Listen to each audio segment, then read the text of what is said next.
李大人，快，皇上召见。臣李小白叩见圣上。李爱卿，朕命你3月之内，在张掖胭脂山为西域27国使节筹办朝贡盛典，办砸了，唯你是问。西域万国朝贡盛典，这是什么？啊，等等，我不是在公司加班吗？第17版方案。王总您好，啊，是的，马上改，马上改，今晚一定发您。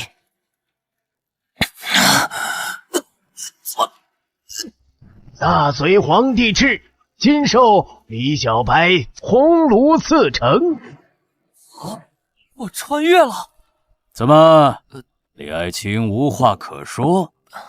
圣上，臣有一言：万国盛典关乎国体，非同儿戏。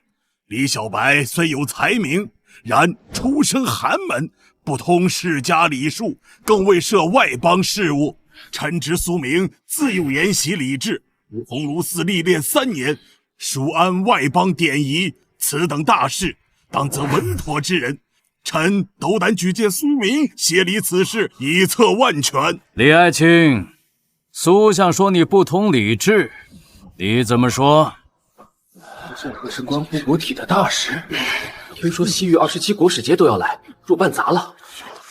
冷静，李小白，你是做过活动策划的人，这种场面见多了。不就是国际博览会吗？最拿手。圣上，臣已有复案。哦，说来听听。臣以为，此次盛典不应局限于传统朝贡模式，而应创新，展示我大隋国威，演绎礼乐文化，促进贸易往来的万国博览盛会。万国博览盛会，放肆！祖宗之法岂可变？朝贡就是朝贡，何来展示演绎之说？陛下，此人出身寒门，不知天高地厚，这等大事交给他，臣等实在放心不下。说得对，不可容忍，完全不能乱了祖宗成规。走了。苏大人息怒，臣绝无乱祖制之意，只是想让远道而来的各国使节更好的观国之光。易经有云：关乎天文，以察时变；关乎人文，以化成天下。臣所言之展示，是让各国观我大隋之天文人文；所言之演绎，乃是以礼乐教化四方。所言之贸易，则是让各国感受我大隋富庶，心悦诚服。此非改制，乃是将朝贡之礼发挥到极致。好，好一个观国之光！朕要的正是这等气魄。传旨，拨内库银300万贯，由李小白全权督办胭脂山万国盛会。3月为期，务要振烁古今，微服西域。臣定不负圣恩。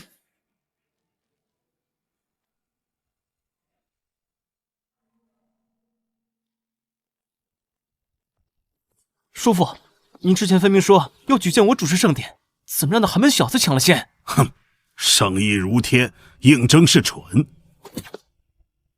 银子出得了国库，未必进得了他手。您的意思是，礼部审一致，户部拨银钱，工部见场馆，哪一关不是咱们的人？哼，让他办，若办砸了，罪加一等；若办成了，哼，那银子300万贯，层层验过拔毛，看他拿什么办这场万国盛会。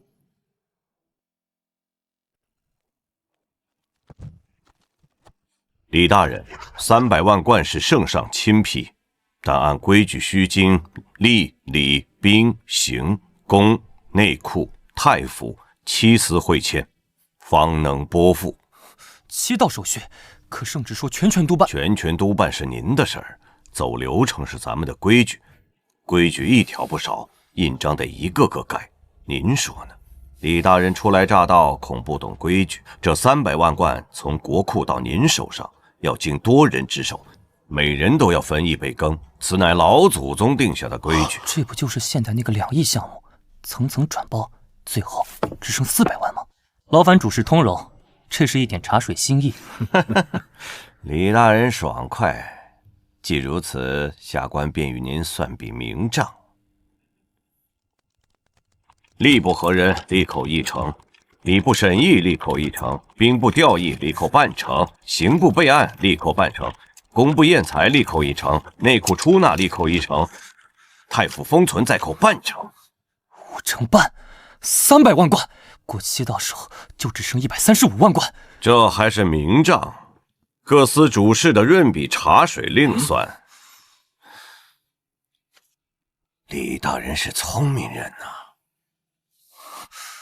苏仆夜那边，您可得单独表表心意，否则后续拨款怕是更难了。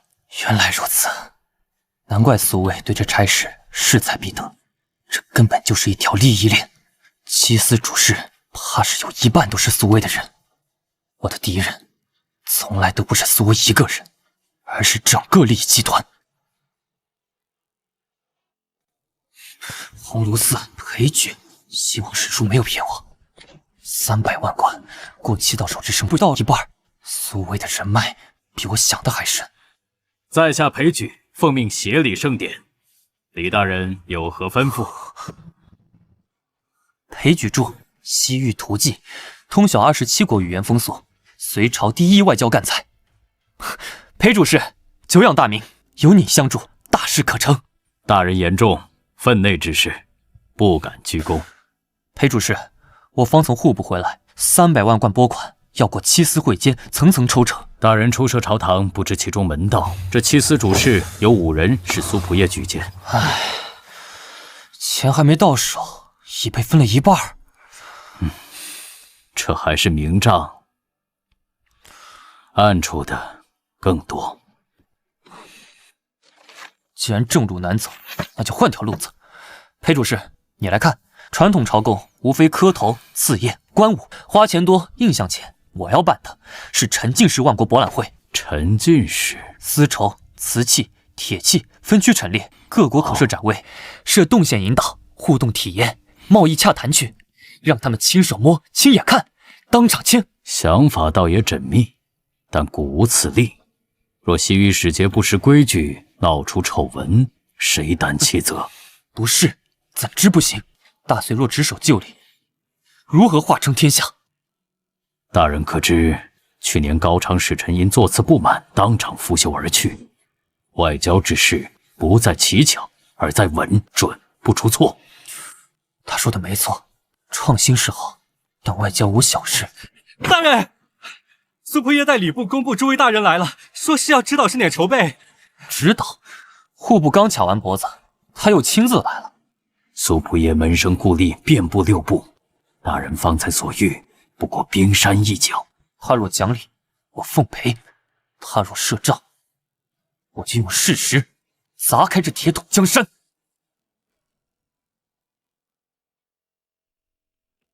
李大人，老夫听闻你今日去户部领款，颇有微词。下官不敢有微词，只是好奇，300万贯过期到手，何以只剩不到1半？哼，朝廷自有规制，岂是你一个新科进士能妄议的？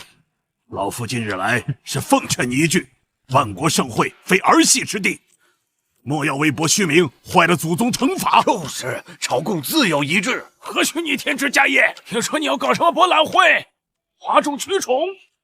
诸位大人，下官有疑问，朝贡之礼所谓何事？自然为彰天朝威德，令四夷臣服。那敢问，若四夷只见宫殿虚礼，未睹我大隋仓廪之实，百工之巧，市井之盛，他们臣服是天子之威，还是大隋之强？名为邦本，本固邦宁，盛典所费，非为虚事，乃为固本。若因层层克扣而减礼，使外邦误以为我大隋空有其表，子非节俭，实为自损国威。大人此言，你放肆！巧言令色！你个黄口小儿，竟敢以民本之言行奢靡之实！下官不敢奢靡，只是想问苏普业，那被克扣的150万贯究竟进了谁的口袋？哼！传令户部公布，凡李小白所请款项物料，拖、押、抢，1文钱1根木头，都不许痛快给他。是，遵命。大人今日之言，可算是与苏仆夜撕破脸了。本就没脸可撕。裴主事，你方才说外交之事再稳准不出错，可若连银子都被卡死，稳从何来？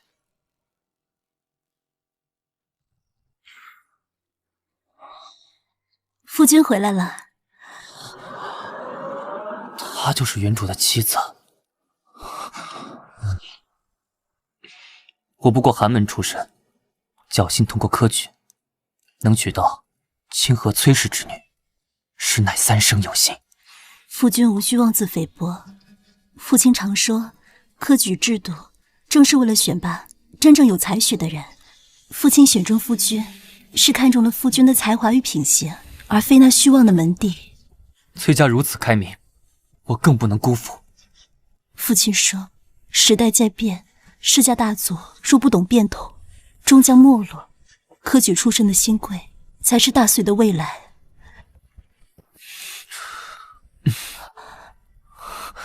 我回来了。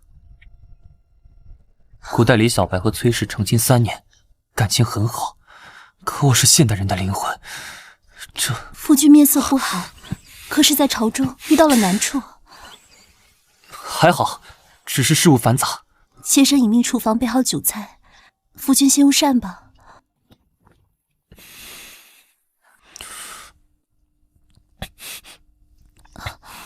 夫君今日倒是少了往日的拘束。这几日事务繁重，有些累了。奴婢该死。没事没事，小心点就好。糟了，古代主仆等级森严，我这反应太现代了。下去吧。是夫人。夫君这几日说话也与往常不太一样。以前夫君总是规规矩矩，引经据典，现在却多了几分洒脱。夫人，妾身不问，只是觉得这样的夫君似乎更真实了些。谢谢你，夫人。相公，圣上交与你3月办万国盛典的事，时间紧迫，可有应对之策？目前已有副稿，但纸上谈兵终觉浅，具体实施还得过2日去张营实地查看。妾身相信，相公定能做到。我会的。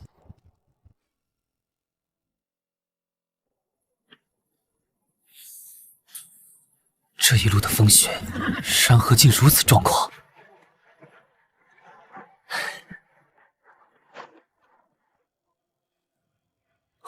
这是？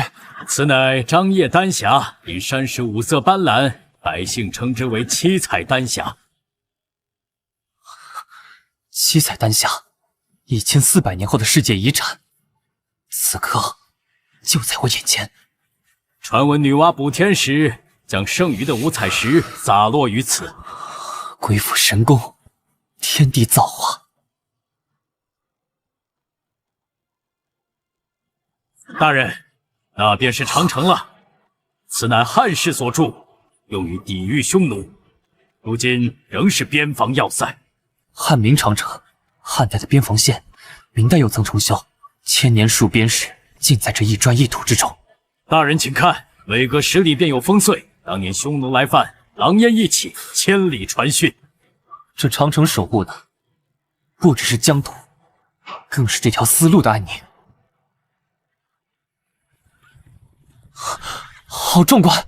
此乃山丹军马场，自汉武帝时便在此牧养军马，至今已有700余年。大隋铁骑纵横于天下，战马多出于此。结果诸位大人，盛典所需战马可曾备妥？回大人，精选良驹3000匹，皆是膘肥体壮、日行千里的上等战马，随时可调。山丹军马场，亚洲最大的军马繁育基地，竟有如此悠久的历史。有此良局，大典定能震慑四方。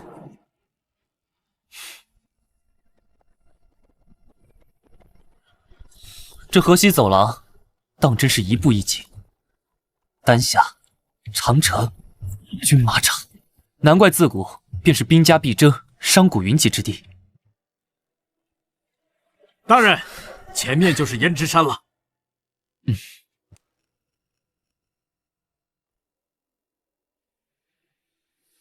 这就是盛典的场地。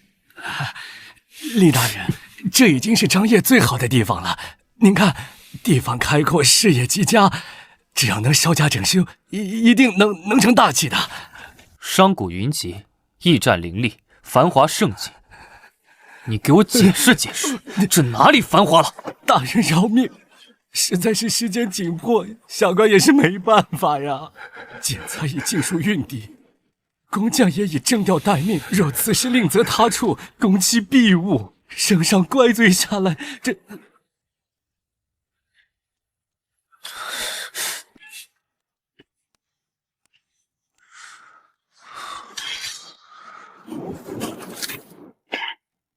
年轮疏松，间距过宽，随心偏移。这是速生杂木，3年就能成材。真正的上等松木，至少要生长10年。账上写着，上等松木5贯一根，这杂木市价不过800文，一根吃掉2/4的差价，这里少说有2000根，光木料一项就摊了8000多贯。大人明鉴，这不是下官，是工部赵监工才买的，小官只是奉命接收。赵监工他人呢？在营地那边。赵监工是苏仆夜的人。300万贯经7手，到我这儿就只剩135万贯，如今连建材都是杂木。他们不是想让我办砸，是想让我背锅。大人，3个月就算日夜不歇，也建不出一座像样的官舍。传统思路确实走不通，场地不理想，预算又被削减，按常规思路肯定做不好，必须换个角度。等等，谁说荒凉就不好了？丝绸之路本来就要经过大漠、草原、雪山，如果我反其道而行之，把这种地貌变成特色呢？有了，裴主事，你说西域使节来大隋最难忘的是什么？是穿越大漠的艰险，是望见绿洲的狂喜，是翻越雪山的敬畏。对，那就让他们在胭脂山重走一遍思路，把雪山做背景，沙丘为展区，草原当宴席，戈壁成通衢。不建馆，而用天地为馆；不造假景，而以真山河为景。此乃大手笔，以荒凉为旗，以天地为展，前无古人呐！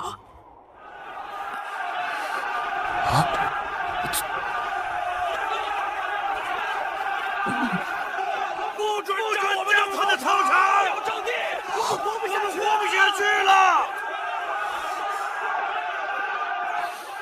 大人，快退！不准占我们的草场！还我土地！是村民。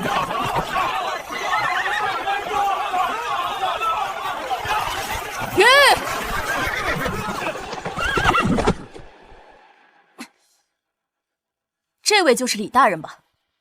在下沈明珠，今日为大家讨个公道。到底怎么回事？半月前，官复以万国盛典为名，征我村良田300亩，承诺1亩15贯，可到账的只有5贯。他们失去土地，拿这点钱连半年口粮都买不起。孙德胜，我何时下令征地？更何来15贯之说？是工部赵监工，说是苏仆夜的意思，说公期紧，先征地后补文。一边掐我银子，一边纵容爪牙盘剥百姓，这是要我腹背受敌。此处风大，沈姑娘，各位乡亲，请进帐详谈。请坐。今日不是审案，是议事。李大人，您说管，怎么管？官府的承诺我们已经信不过了。信不过，是因为没有凭据，口说无凭，落笔为证。第一，补偿款原定15贯，已付5贯，尚欠10贯。我以鸿胪寺督办使的名义补足差额，另加2贯，作为误工补偿。大人，您说补就补，万一我说话不算，所以要立契约。今日当场起草补偿协议，官府盖印，1式3份，村民1份，官府1份，第三方1份。第三方？沈姑娘，听闻你在张掖经商多年，信誉卓著啊？这个第三方，我想请你来做。我？你代表乡亲们监督官府执行，若官府违约，你可凭契约上告，告到京城，告到御前。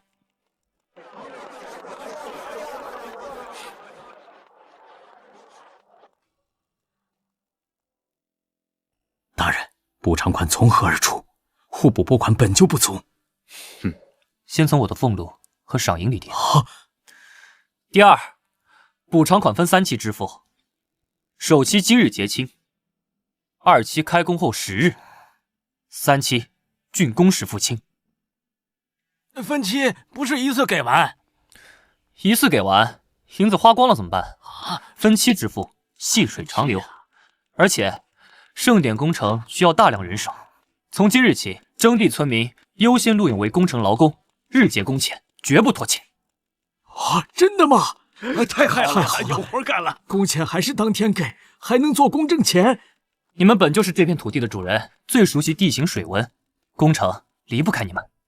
男人们能做工，妇孺老幼怎么办？这就是我要说的第3条。万国盛典，各国使节云集，我打算设一处市集，展售大隋各处特产。沈姑娘，河西走廊的妇人们可有什么拿手绝活？织毯、刺绣、酿酒、制烙，样样都是好手艺，只是从没人当回事。从今日起，当回事。我提议组建甘州市集，由你牵头。妇人们制作的特产在盛典市集售卖，收益归他们自己。在盛典市集售卖，李大人，您这是把我们当合作伙伴？不然呢？我们是被征地的草民。沈姑娘，草民也好，商贾也罢，都是大隋子民。盛典若办成，是大家的荣耀；办砸了，丢的也是大家的脸。沈姑娘，你识字，帮乡亲们看看有无遗漏。李大人，契约没问题，但有一事我必须告诉你：您选的这处场地有隐患。什么隐患？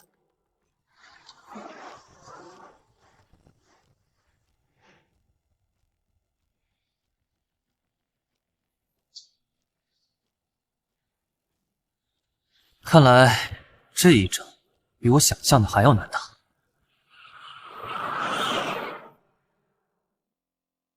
您看那片洼地，现在是干的，但每年7、8月，祁连山雪水融化，会形成季节性山洪，届时那片地会被淹没3尺深。盛典正是7月，若山洪爆发，轻则场地泥泞，重则馆舍倾覆，外邦使节若遭此难，后果不堪设想。县令的呈报里为何没提这事？他一个外地来的官，哪知道这些？何况呈报写的越漂亮，政绩越好看。沈姑娘，若要避开山洪，场地该选在何处？那边，地势高，海水好，而且背靠山连，可遮风挡雨。我小时候放羊，常在那边躲雨。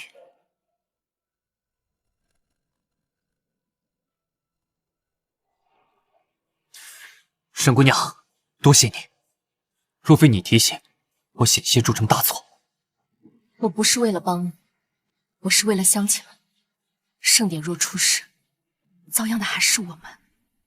他说的对，这片土地的主人才最了解这片土地。沈姑娘，甘州市集的事儿，你考虑的如何？我有一个条件，请讲。甘州市集的账目由我亲自管，官定商号不得插手。成交。契约、分成、监督、合作，这个李小白行事当真与众不同。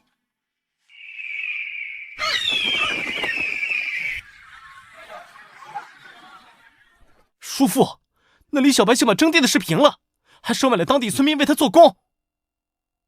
小聪明罢了。传令公布，即日起，盛典所需物资需经官定商号统一采购，就是为保工程质量合乎规制。胡业高明，官定商号皆是咱们的人，价格翻3倍，让他的银子一文都花不到刀刃上。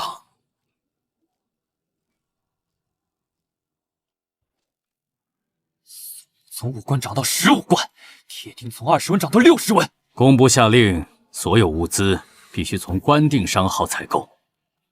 这些商号都是苏威的人，按这个价，手里的银子只够搭3个棚子。大人，这可如何是好？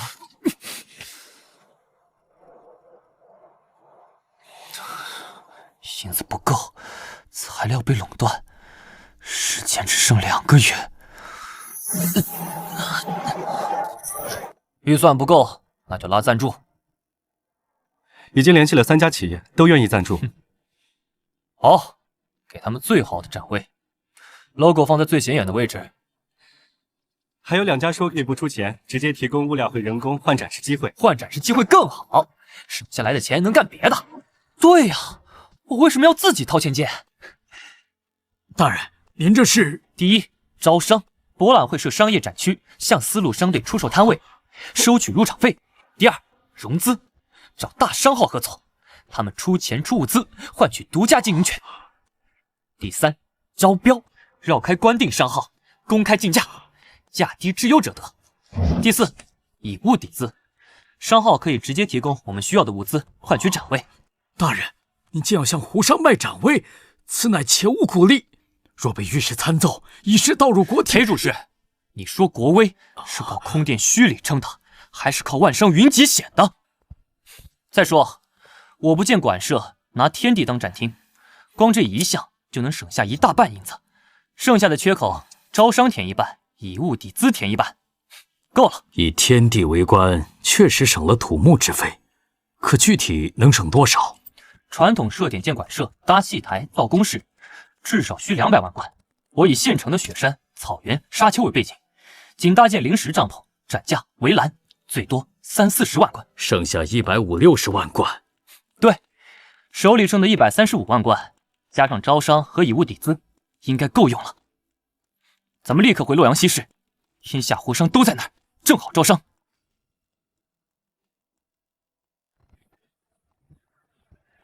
李大人，咱们直接去西市。对，趁天黑前找到阿什纳铁勒。李大人怎么知道要找他？我听说，康国商人在洛阳势力最大的就是阿什纳铁勒，拿下他，其他商户自然会跟进。来，新到的波斯香料嘞，错过路过不要错过。大人，您尝尝。啊，瞧一瞧，看一看嘞，上好的蜀锦，朝廷都得进贡。这西市越来越热闹了。就是那里，康国商号。那是红炉寺的官府，看来康国老又有麻烦了。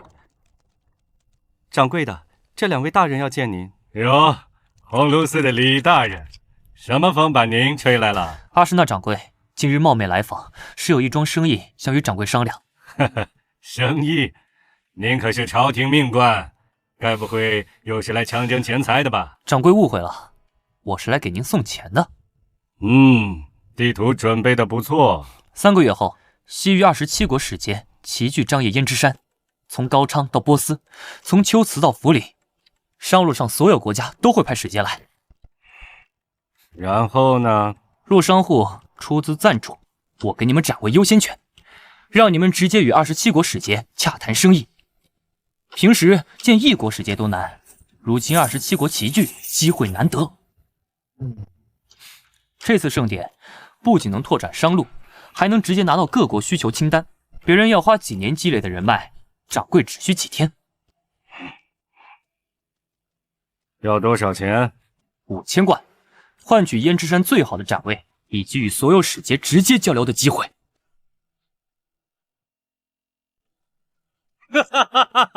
有意思，李大人，您这脑子不去经商，可惜了。20年前，吐谷浑占据要道，掠劫商队，我父亲遇害，我发誓让丝路畅通。后来大隋出兵打败吐谷浑，我得以重走丝路。李大人，您办这盛典不光为了大隋，也为了我们这些商人。这5000贯，我出的心甘情愿。合作愉快。我一定让这次盛典成为丝路商人永远铭记的盛会。听说了吗？阿史那掌柜在跟朝廷大人谈生意。什么生意？好像跟西域盛典有关，说是能见到27国使节。西域盛典啊！要是真的，那可是天大的机会。我要见李大人！我要见李大人！我们要见李大人！李大人！好戏开场了！诸位不要急，为了公平起见，咱们竞价拍卖，价高者得。现在还剩10个展位，价格从2000贯到5000贯不等。李大人，我出3000贯，我要靠近波斯使节的位置。我出3500贯，4000贯，要不到就展区旁边。我要在乐器展区附近。3500贯一次，还有更高的吗？5000贯，我要正对大门的位置。5000贯，1000贯，成交。正门展位归大食商。疯了，都疯了！大人，这不就是拍卖吗？对啊。竞价机制吗？可是朝廷从来没这么干过呀。那是他们没想到，一手交钱，一手交气。多谢李大人，多谢。这简直是聚宝盆呐！我出3000贯，我出3500贯，4000贯。乐器，我要在乐器展区附近。这些见利如命的武商，见我一个展位争得面红耳赤，他竟把朝贡盛典变成万商逐利之场。可偏偏成了，大人真是神了！短短3天，10个展位全部拍出，总价82000贯，加上阿什纳掌柜的，共87000贯。只是此事动静太大，洛阳城尽人皆知，迟早会传到朝堂上。兵来将挡，水来土掩。苏威用官定商号卡我物资，我便绕开他的垄断。走，回正业。听说了吗？那个李小白在西市搞了个大动静，私自向武商收钱，这可是大忌呀！叔父，探子来报，李小白在西市向胡商卖展位，3日筹得8万余贯。什么？苏公，此事闻所未闻。自古朝贡盛典，岂有向商家募资之理？此乃有辱国体。有辱国体？好得很。我让工部把物资价格翻了3倍，他便另辟蹊径。此子当真难缠。叔父，此事可大做文章。明日早朝，我们便弹劾他私通胡商，以世道辱国体。单凭一个卖展位，扳不倒他。况且圣上亲批300万贯，可7司会签层层克扣，到他手里连1半都不到。此事若被翻出来，我们也脱不了干系。苏公不如双管齐下，一面在朝堂上质疑他的招商之举，一面命张掖的赵建功继续作梗。只要工程出了岔子，他便是百口莫辩。给赵建功传话，工匠闹事要安抚，材料运输要核验，万事都要合乎规制。拖他一日是一日，耗他一文是一文，3个月转眼即至，我看他如何向圣上交差。怎么回事？我走时明明安排了300工匠。李大人，您走后第3日，赵监工说要调整工期，把大半工匠都遣散了，剩下的人也……赵监工人呢？在那边的帐篷里，说是等候公布新令。大人，赵监工是苏仆夜的人，上次建材一次冲好的事，他怀恨在心，好，我倒要看看他还有什么花样。站住！赵监公在休息，不见客。让开！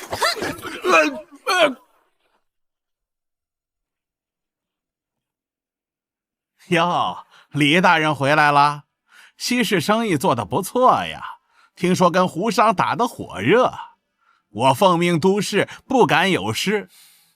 赵监公，我走时安排300工匠赶工，为何只剩几十人？工部来了新令，说要核验工匠资质，不合格的自然要遣散。赵监公，上次那批速生杂木，账上写的是上等松木5贯1，我算过，光木料1项，差价就有8000多贯。李大人，这笔银子进了谁的口袋？李大人慎言，那是供货商的问题，与下官何干？哼，是吗？这是采买文书上的签押，是你的自己。供货商永昌木行，东家是你的小舅子。你查我，我可是苏仆业的人。苏仆业举荐你来办差，不是举荐你来贪墨的。黑主事，你文书将赵监公以虚报物料、贪墨公款之罪押送洛阳，交大理寺查办。李小白，你敢动我，苏仆也不会放过你。我是朝廷命官，我奉圣旨督办圣典，全权2字可不是摆设。放开我！林中，立刻召回被遣散的工匠，5发工钱，工期不能耽误。是，属下这就去办。抓了一个赵监公还不够，得把根子拔了。王侯，按名单抓人，一个都别放过。明白。王侯，按名单抓人，一个都别放过。明白。诸位大人，这是永昌木行掌柜赵福。正是小人。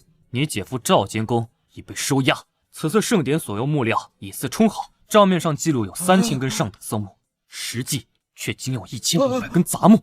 那8000余贯的差价，如今在何处？大人饶命啊！都是姐夫的主意，小人只是……账本呢？找到账本了。不错，永昌木行只是其中之一。礼部张主事七弟所开的恒通铁器行，以及户部刘主事表兄所开的祥瑞布庄，都记录在账册之上。查封永昌布行，所有货物银两一律冻结。大人开恩呐，这可是小人的全部家当啊！你吃进去的银子，一分都别少。大人，诸位掌柜，你们与督办衙门的往来账目，本官已经查清。永昌木行虚报木料，贪墨8200贯；恒通铁器行已列充好，贪墨3600贯。二户王德胜、赵富胜、周桂林，合计贪墨银两13900贯。乖乖，1万多贯，够咱们吃几辈子了！太能贪了。是啊，真是黑心商人。本官给你们一条生路：3日之内主动退还全部贪墨银两者，只追究经手之人，伤号可保；3日之后仍不退还者，本官会将这份名单连同背后指使之人一并呈报圣上，届时株连九族。大人，小人退，小人退。很好，王侯监督他们，3日内银两必须入账，少1晚，拿他们试问。是。大人英明，大人英明，大人英明，请见大老爷。大人，3日之内13900贯全数追回，加上招商所得，银两已足够了。大人这招限期退赃，当真高明。那些掌柜生怕被株连，争先恐后的吐银子。他们怕的不是我，是背后那些人。一旦名单呈上去，苏魏的人脉网就全暴露了。大人是故意的，让他们互相猜忌。苏魏的人各怀鬼胎，平日里靠利益捆绑，如今利益没了，人心自然散了。这1万多贯，只是他们克扣的一部分。真正的大头在洛阳的七司主事手里，这笔账日后再算。走水了，工地走水了！走了，快，所有人去救火！别断活路！不许跑，快回来救火！厨房里全是布料！该死！韩素们愣着做啥呢？水库不灭，挖沙子！快点点，把那毡子打湿了盖上去，动作麻利些！挖沙土子盖，真不进食，盖住火头。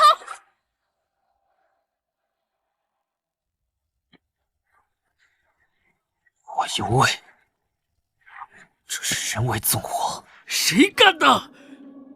今夜谁进过仓库？回大人，入夜后有2人来过，自称是工部巡查，查验物料。工部巡查，人呢？走了。往西边官道跑了，我的人看见过。裴主事，带人去追。是。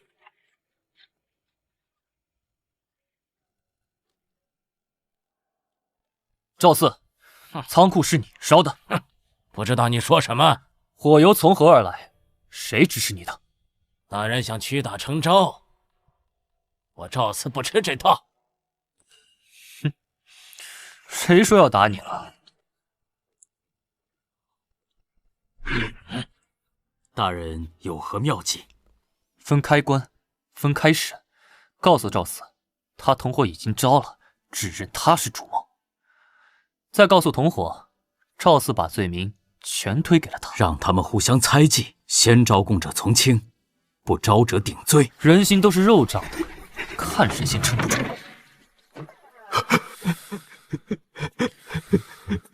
哎呀，你那兄弟赵四可不够意思啊！他说一切都是你的主意，他只是跑腿。什么？不是他让我？他让你什么？是赵四拉我来的。他说受人指使烧了仓库有赏钱。谁指使的？赵监工。你同伙都招了，赵监工指使你纵火，对不对？是。赵监工，他说烧了仓库能拖延工期，让大人办不成盛典。赵监工。苏威的人，好，这笔账我记下了。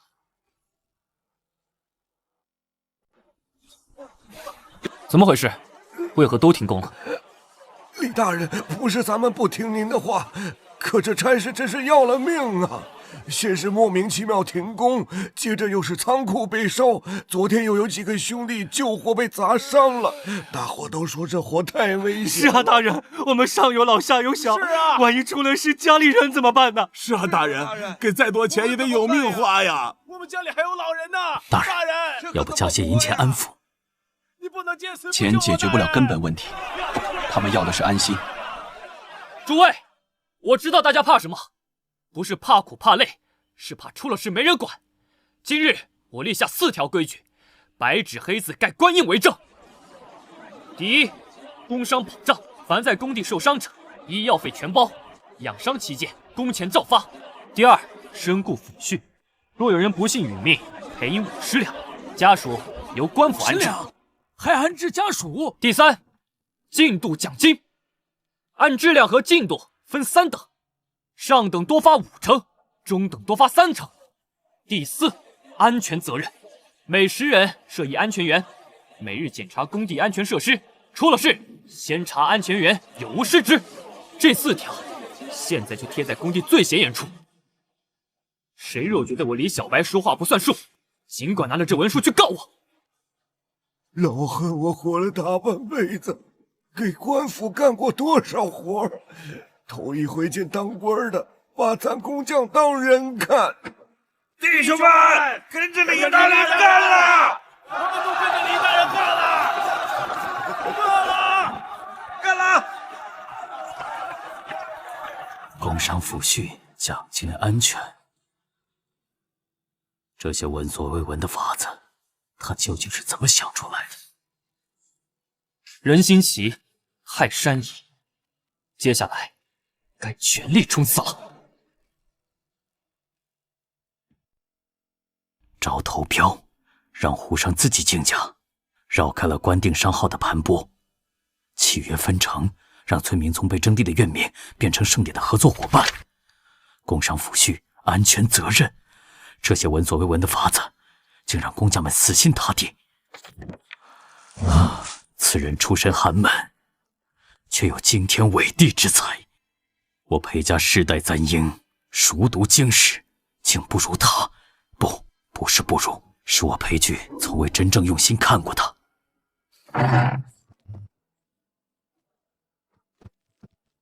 我通晓西域27国语言风俗，这才是我能帮他的。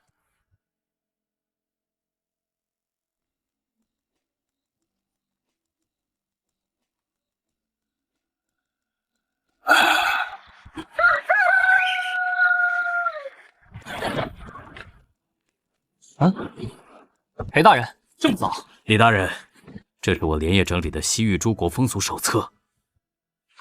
高昌时节嗜好葡萄酒，宴席上若无美酒，便是怠慢。秋辞时节重音乐，尤爱琵琶，可安排乐舞表演。康过时节最重实力，开门见山谈生意，反而投其所好。还有波斯时节忌食猪肉，突厥使节以左为尊，涪陵使节重礼节繁文。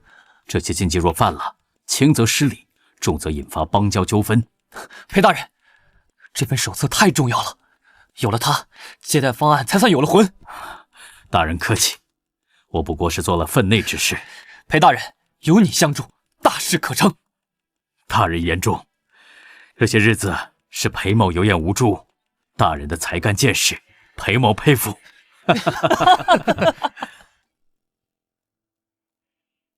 大人，高昌秋辞素有嫌隙，站位不宜相邻，否则恐生摩擦。有道理，中间隔一个康国。另外，突厥使节人数最多，需单独辟出一片营帐，以显尊重。好，就这么办。寒门又如何？英雄不问出处，能与此人共事，裴某之幸啊。裴大人，开幕式除了礼乐歌舞，还有什么？按惯例，天子之辞，使节朝拜，寺院赏赐，仅此而已。不够。李大人何意？我想在开幕式加一个环节。阅兵。阅兵，李大人万万不可！军阵乃国之机密，若被外邦探知虚实，恐遭弹劾。自古朝贡无阅兵先例，此举有违祖制。诸位，我问你们，朝贡的目的是什么？自然是彰显天朝威德，令四夷臣服。好，那宫殿虚礼、歌舞宴饮，能让谁臣服？西域诸国哪个不是马背上的民族？他们定的是强者，服的是拳头，唯有亮出实力，才能让人心生敬畏。若泄露军机，只展阵势，不露战法，让他们看到我大隋军容之盛，甲胄之精，士气之壮，却猜不透我们的战术，这叫威慑。阅兵不仅震慑外邦，还能借机检验军队战备，提振将士士气，一举三得，何乐不为？大人所言确有道理，只是此事关乎军国大计，奏折怕是难以说清。裴大人说的对，此事我需亲自回京，当面向圣上陈奏。大人此去，苏威必会从中作梗。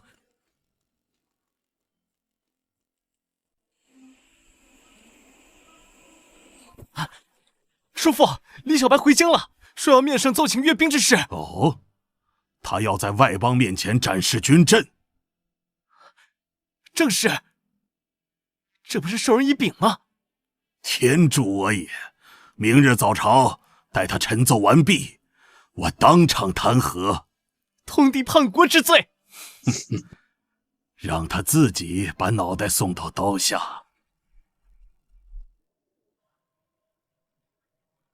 臣恳请于万国盛典期间举行盛大阅兵，分阵列，演战法，展军械，令诸国使节亲眼目睹我大隋之盛。陛下，臣有本奏。李小白欲在万国盛典上展示我大隋军阵，其心可诛。军阵乃国之机密，他却要在外邦面前公然展示。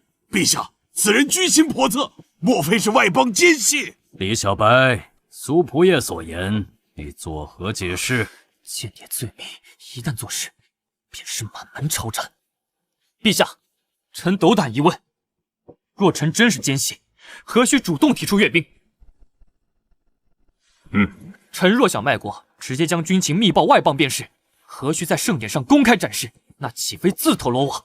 巧言狡辩，你分明是想借阅兵之名，让外邦探知我大隋虚实。苏普叶，臣的阅兵方案恰恰是为了不让外邦探知虚实。陛下容臣详禀，臣的阅兵分3段。第1段，开场高地列阵，选胭脂山最高处，让将士披甲之歌，居高临下俯视全场。外邦使节仰头望去，只见铁甲如云，升旗蔽日，却看不清具体布置。第2段，中段平地演练，只展基础阵型变换，方阵、圆阵、锥形阵，皆是兵书明载，天下皆知的阵法。真正的核心战法一概不露。第3段，结尾环场巡游，铁骑绕场一周，马蹄如雷，震慑全场，让外邦使节亲眼看见我大隋军威，比说1万句空话都管用。你如何保证核心战法不外泄？陛下，臣提议由兵部派专人审核方案，凡涉及机密之处一律删除。阅兵当日只展震慑之事，不露克敌之术。陛下，此事闻所未闻，万一有失。苏爱卿，朕问你，西域诸国为何年年朝贡啊？此是仰慕我大隋威德。威德？他们仰慕的是大隋的铁骑，是当年朕御驾亲征，踏平吐谷浑的赫赫军威。空谈威德，不如亮出拳头。李小白此意深合朕意。传旨，阅兵方案交由卫尉少卿李将军审核。若李将军认可，照此施行。臣遵旨。让开！请将军审核万国盛典阅兵方案。万国盛典阅兵，让我审核一个鸿胪4城的方案。李大人，这是圣上钦点。切！一个寒门书生也敢指挥我大隋军队，且看他能拿出什么东西来。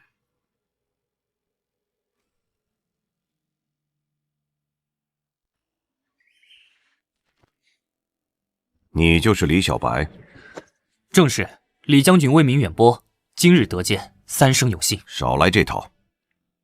我问你，你可上过战场？不曾。可曾亲手破敌？不曾。那你凭什么指挥我大隋军队？军阵之事，岂是你纸上谈兵能懂的？将军说的对，我确实不懂打仗。但将军容我说一句，阅兵不是打仗，是演出。这是我拟的阅兵方案，请将军过目。这是阵型切换时间表，精确到刻。开场列阵3刻，方阵变圆阵2刻，圆阵变锥形阵2刻。每一次变阵都要配合鼓点，让观者心潮澎湃。这是什么？歌舞穿插节奏图？阅兵若只有军阵，未免枯燥。我安排每段阵型展示后，穿插一段礼乐歌舞，张弛有度，才能让观者始终保持兴致。观众视角分析。将军请看，使节席在东侧，天子御座在北侧，百姓观礼区在南侧。同一个阵型，从不同角度看，效果截然不同。比如锥形阵，从正面看气势如虹，但从侧面看就显得单薄。所以我建议锥形阵朝东侧使节席，让他们直面锋芒。你一个文官，怎会想到这些？将军，术业有专攻，您懂如何练兵，如何破敌，我懂如何呈现，如何震慑人心。阅兵这件事儿，您负责军队的精气神，我负责展示节奏感，咱们各司其职，共襄盛举，如何？你倒是有几分本事。罢了，这阅兵我接了，但有一条：军队之事我说了算，你那些花里胡哨的节奏不能影响将士们的阵型。一言为定。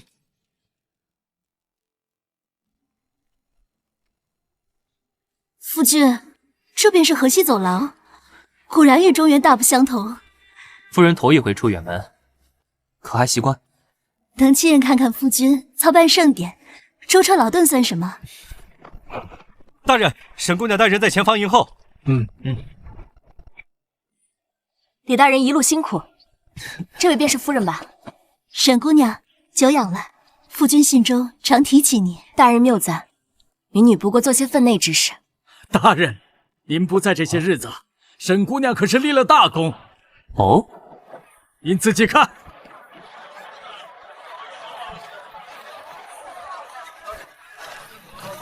甘州市集现有妇人80余人，分4房：织毯房、刺绣房、酿酒房、吃酪房。这是按西域各国喜好分类陈列的样品。波斯人喜红毯，我们便多织红底金纹；突厥人好烈酒，我们便酿了几坛高粱烧。这位大姐穿的是越故族服饰。越故人世代居于祁连山下，擅长织绣。这身衣裳用料讲究，工艺繁复，已经要缝制数月。西域贵族最爱这等华服，我也让绣娘们赶制了30套，专供盛典售卖。这宝石成色极好。此乃丹霞玛瑙，大人可还记得来时路上的7彩丹霞？这玛瑙便产自那片山中，色泽温润，纹理如霞，乃张掖独有之宝。的确是稀世珍品，若能推广，必受追捧。不仅如此，我还请了甘州城最好的玉匠，将其打磨成首饰摆件。波斯山人见了样品，已预定了20套。沈姑娘经商之才，当真令人佩服。盛典期间人流如织，吃食也不能马虎。这是乌江西米，产自张掖乌江镇，米粒细长，看着像玉一样。走，再去看看辣料和干货。这是高台辣椒，高台县日照充足，辣椒色红为正。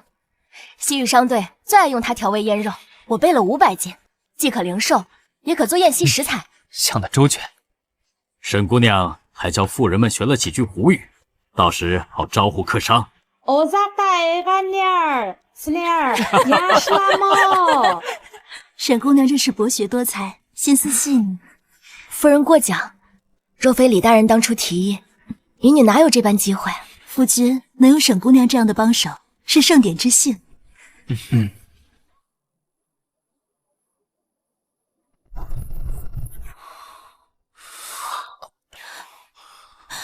夫君歇一歇吧，这参汤放凉就不好喝了。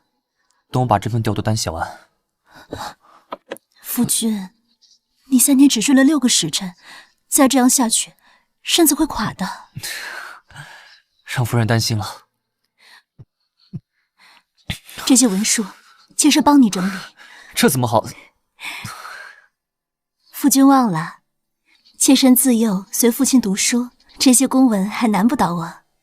崔家女果然名不虚传。盛典在即，每一处细节都关乎大局。李大人，甘州市集的展位放在这里如何？正对着使节入场的方向。好，一进场就能看见河西特产，印象深刻。大人真是好眼光。英雄所见略同。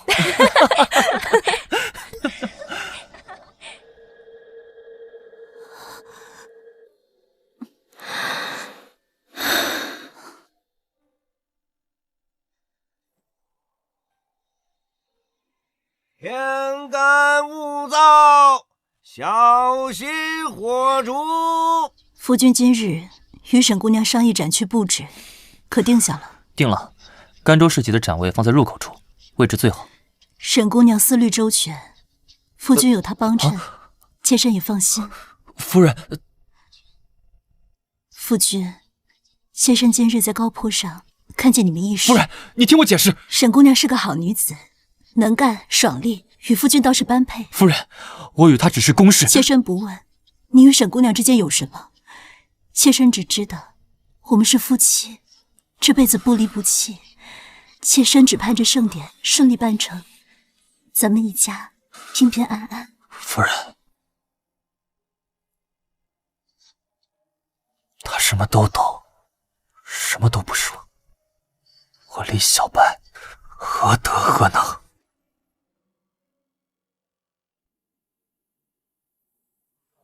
陛下，臣有本奏。苏爱卿，请讲。万国盛典耗资巨大，又有向胡商募资之举，臣以为应派监察使前往张掖，督查账目，审核流程，以防贪墨舞弊。苏爱卿的意思是李小白的账目有问题？臣不敢妄言，只是圣典关乎国体，向湖上募资又是前所未有之举，难免有人议论。若能派监察使督察，账目清白，也好堵住悠悠众口。苏爱卿所言甚是，依你之见，何人可担此任？臣举荐犬子苏明。苏明曾在鸿胪寺历练3年，熟悉外邦事务，又与李小白素无私交，可秉公督察。授苏明圣典监察使之职，即日赴张掖督察。陛下圣明。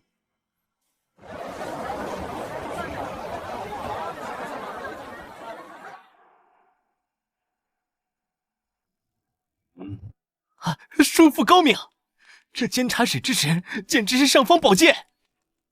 明儿，你此去张掖，切记3件事：第一，账目逐项细查，1文钱的出入都不能放过。侄儿明白。第二，物资用工样样核实，他那招投标、竞价拍卖必有猫腻，侄儿定会查个水落石出。第三，若查不出问题，就制造问题。叔父放心，侄儿定在圣典前夕抓住李小白的把柄。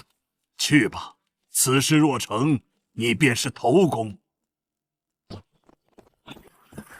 驾！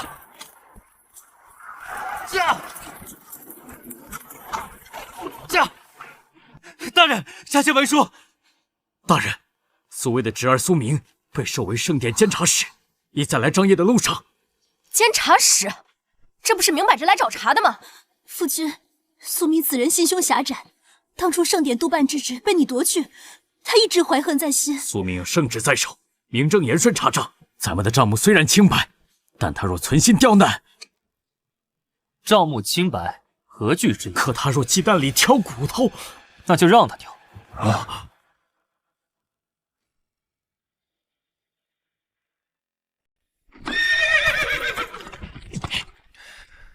这只老狐狸终于忍不住亲自下场了。哼！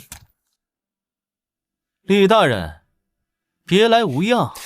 苏大人远道而来，辛苦了。奉圣上旨意，本官奉命督察万国盛典账目、物资、用工诸事。李大人，请将全部账册呈上。苏大人请，账册就在署内，随时恭候查阅。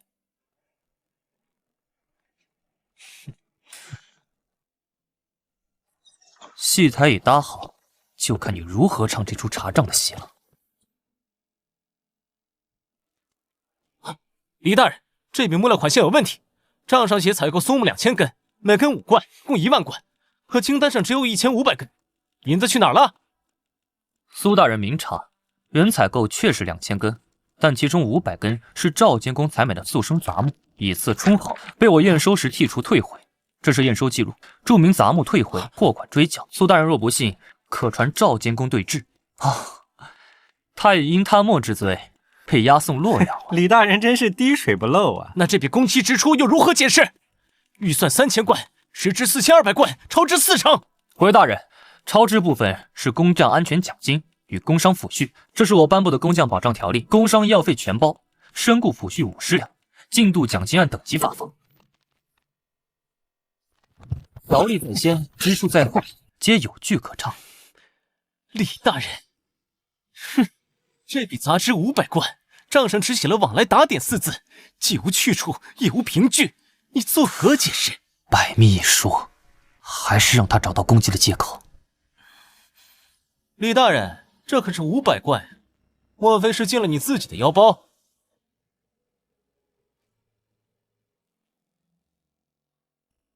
怎么说不出来了？哼，堂堂盛典督办，账上竟有来路不明的银两。苏大人既然问起，下官也不敢隐瞒。这500贯是户部刘主事所要的核验费，他说这是规矩，盛典物资入库必须经他核验签字。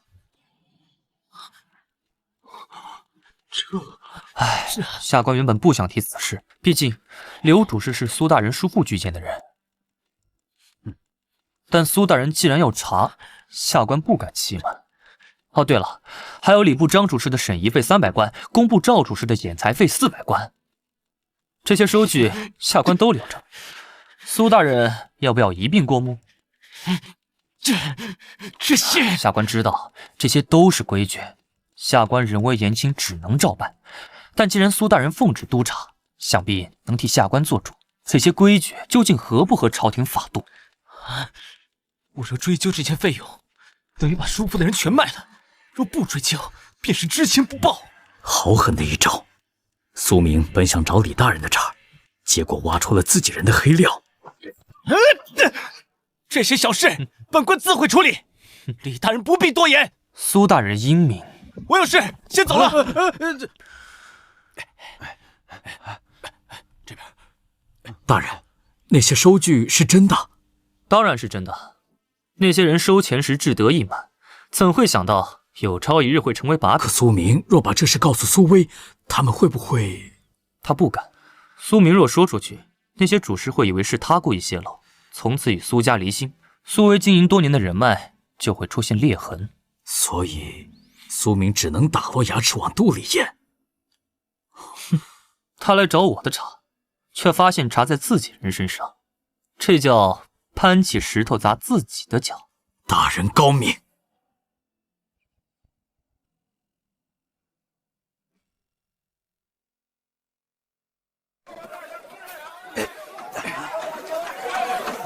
那是京城来的大官，看着来者不善啊！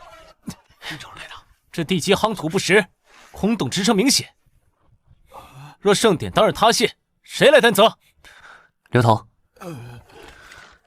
请将地基验收文书呈给苏大人。这地基经李将军派人复核，夯实3遍，每层厚度、夯基次数、所用石料皆有详尽记录。将军亲笔签押，苏大人可要细看。算你有心。苏大人这是非要找出点错处不可啊！幕僚接缝参差不齐，做工粗糙，如此敷衍，成何体统？这便是你督办的质量。苏大人，并非粗糙，这接缝是特制的榫卯结构，便于胜后的快速拆卸，与异地重装而设。此乃工部核准颁发的万国盛典匠作规制详图，展架搭建分毫不差，依此施工。苏大人若有疑虑，可请工部派人复核。李大人这准备真是滴水不漏，让人无计可乘。想在我的专业领域找茬，下辈子。李大人当真滴水不漏？苏大人谬赞，盛典关乎国体，下官唯恐有负圣恩，不敢有丝毫懈怠。今日暂且如此，盛典时日尚早，本官之后还会随时复查。下官随时恭候苏大人指教。走！这老狐狸今日连碰3颗钉子，怕是不会善罢甘休啊！兵来将挡，水来土掩，他出招，我们接着便是。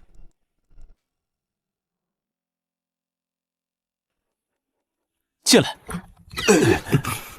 你就是刘主事？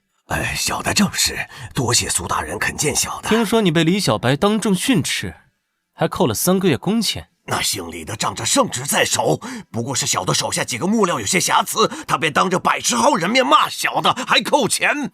小的在工部干了10几年，何曾受过这等屈辱？所以你想出这口气？大人若能为小的做主，小的愿效犬马之劳。我问你，波斯使团送来的贡品地毯存放在何处？在东库房，小的正好管着那边。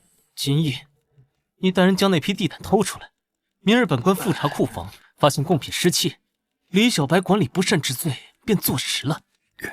这贡品乃外邦所献，若丢失，事成之后另有重谢。待李小白落马，本官保举你做工部侍郎的位置。小的这就去办。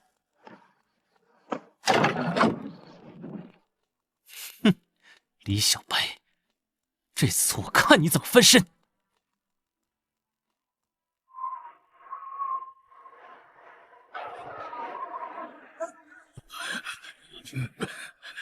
刘大人，这么晚了，您怎么来了？巡查，夜里风凉，给你们带了壶酒，暖暖身子。当值饮酒，怕是不妥。放心，就喝一口，没人知道。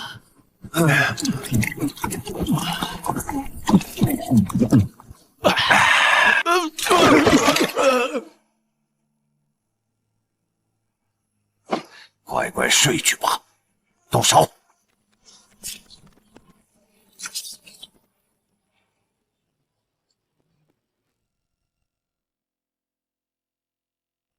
李大人，波斯贡品地毯可是要献给圣上的，如今不翼而飞，这管理不善之责，你如何向圣上交代？这也太大了。苏大人放心，此案必破。但愿如此，若破不了，恐怕大人这盛典也办不下去了。哼，这老狐狸动作倒是快，比我现实破案是想打乱我的阵脚。哼。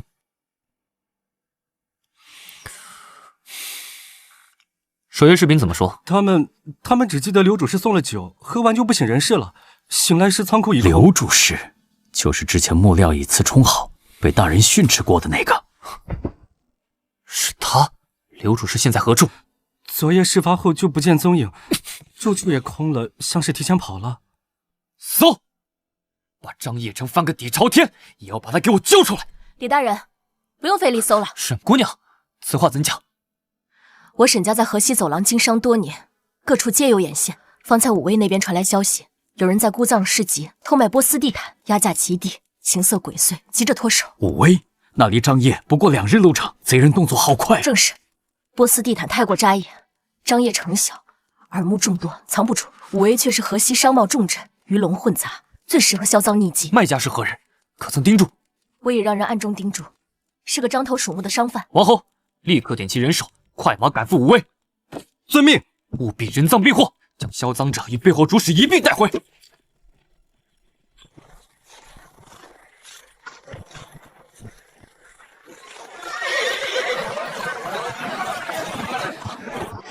兵贵神速，猎手已锁定了猎物，将那贼人拿下！哎呦，官爷饶命！官爷饶命啊！小的什么都不知道。人赃并获，带走。完了！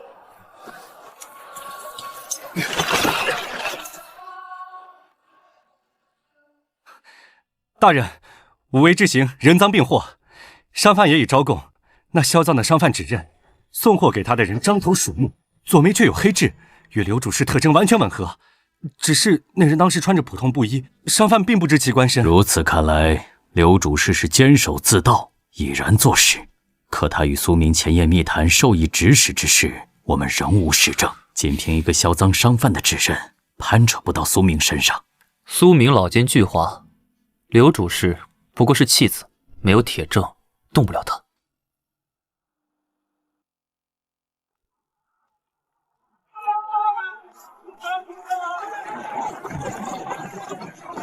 看旗帜，是高昌和秋瓷的使团。大隋鸿胪寺丞李小白恭迎高昌国使节屈大人。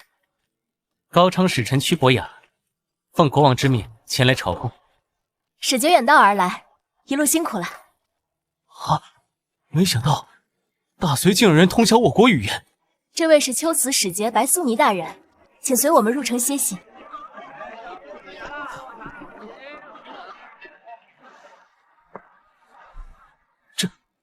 这是我高昌的家乡菜。使节远离故土，想必思念家乡风味。这是我们特意依照高昌食谱准备的。李大人，我求此人不善饮烈酒，你们竟备了果酒，这份心意我们收下了。2位使节不远万里而来，这是大隋的一点心意。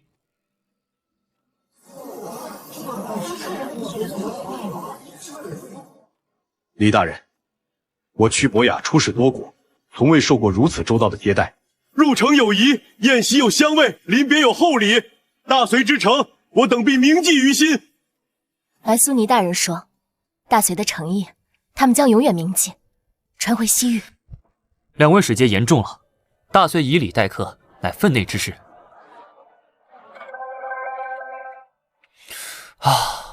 今日多亏沈姑娘，若无你翻译，怕是要冷场。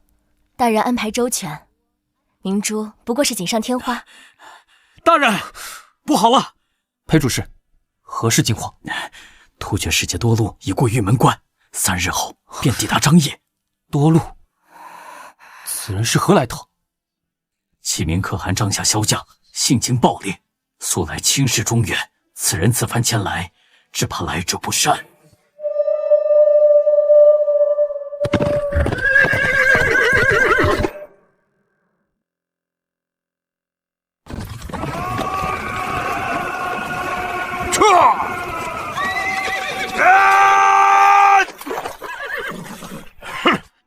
这就是大隋号称丝路明珠的张掖，我看不过是一堆土墙。大隋鸿胪4丞李小白，公云突厥使节多禄将军。哼哼，李小白，你就是那个操办万国盛典的寒门书生，胆子倒是不小。将军谬赞，张掖虽是边城，却是连通东西的咽喉。我大隋之气象，其在一砖一瓦，待盛典之时，将军自可见分晓。哼，最好别让本将军失望。这匹狼是来吃肉的。沈姑娘，多禄此人绝非善类，高昌、秋瓷使团可带之以礼。突厥，劳烦你暗中打探他们的底细。大人放心，西域商道之上，突厥马队的路数，明珠见识过不少，交给我。务必小心。多禄警觉如狼，莫要轻易近身，更不可打草惊蛇。我要知道他除了明面上的使团，还在做什么。明白。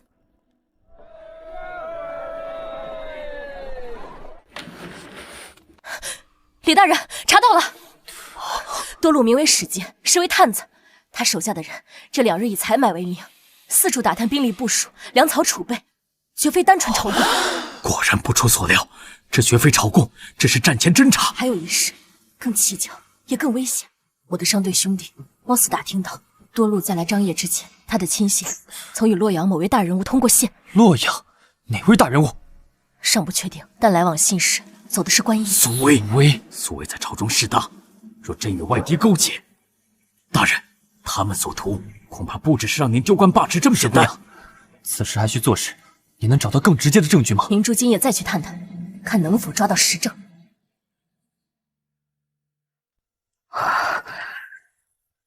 这个背影有些眼熟。苏大人那边务必确保计划不出差错。大人放心，一切安排妥当，直到盛典当日。谁？苏明的人与突厥密会，苏魏到底想干什么？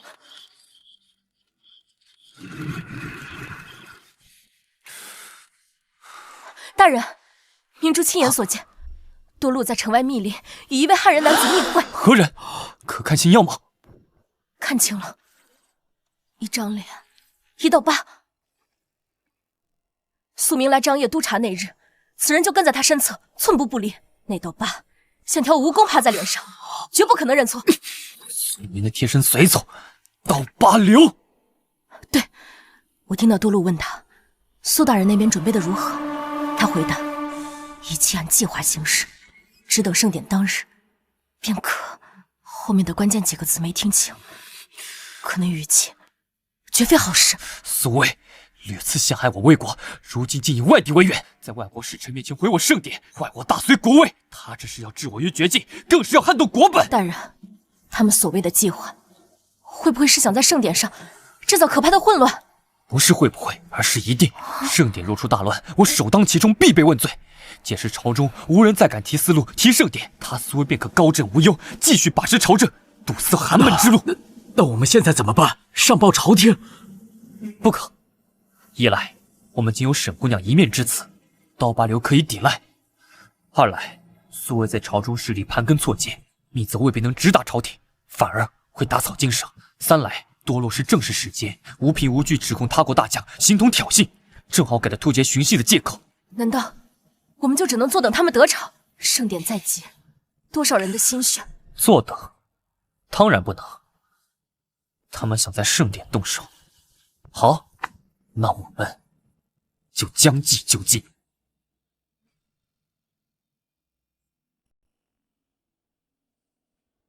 沈姑娘，多禄应当知道你在操办甘州市集的生意，会通过你打探我这的消息。他若打听过，自然清楚。多禄若想拉拢你，逼我开出更大的价码，草原商路突厥贸易特权，你只需表现出对利益的渴望，假意投靠，便能探出他们的计划。此计可行。我沈家3代与胡人打交道，商人最擅长的，便是让对方相信自己只认钱。可多禄心思缜密，沈姑娘若有破绽，裴大人放心。况且苏威若得逞，盛典毁于一旦，我甘州市集也将付诸东流。危急时可调城中守卫，一切小心。沈姑娘，此事过后，无论结果如何，我李小白欠你一个人情。大人言重了，明珠所作不为人情，只为盛典能顺利举办，不负大家这些日子的心血。苏威与突厥暗中勾结，只怕所图甚大。盛典在即，皇帝亲临，27国使节齐聚，若他们在此时生事，我不敢设想。此事必须告知林将军。盛典在即，若有变故，非李将军不能应对。而刀疤脸是苏明的贴身随从，与多禄密会，说一切按计划行事，只等盛典当日。岂有此理！苏威那老贼竟然勾结突厥！哼！我这就带人去把那多禄给剁了！李将军息怒！息什么怒？此等叛国之贼，留他过年吗？将军，多禄现在杀不得。为何杀不得？多禄是突厥使节，代表启明可汗而来，若无凭无据将他斩杀，便是我大隋背信弃义，挑起两国战端。我们只有沈姑娘一人证词，并无实证。哼！苏威在朝中根基深厚，若他反咬一口，说我们捏造罪名，擅杀使者，将军与我都难脱干系。大人所言极是，苏威老奸巨猾，咱们若打草惊蛇，反被他将了一军。那就眼睁睁看着他们密谋嘛！当然不能。沈姑娘正在设法接近多禄，只要拿到实证，便可将苏威与突厥一网打尽。就算暂且不动他，接下来怎么办？那多禄张扬跋扈，明日预斩，他必定要生事。他若在预斩上闹事，一来试探薛氏，二来给苏威制造口实，说我办事不力。所以咱们更要沉住气，不能让他得逞。可若他当众羞辱大隋，我岂能忍？预斩上，无论多禄如何挑衅，将军只需稳住军阵，斩我大隋军威，其他的交给我应对。待盛典当日拿到实证，再与将军一同将他们连根拔起。另外，接下来直到盛典结束，也请将军做好城中防范措施，以免这些居心叵测的外邦使节在城中捣乱。好。哼，一群乌合之众。演练开始。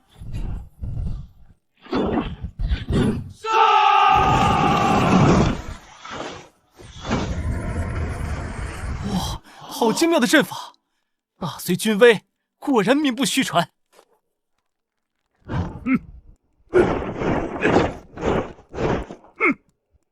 这阵法平平无奇，我突厥骑兵破之如砍瓜切菜。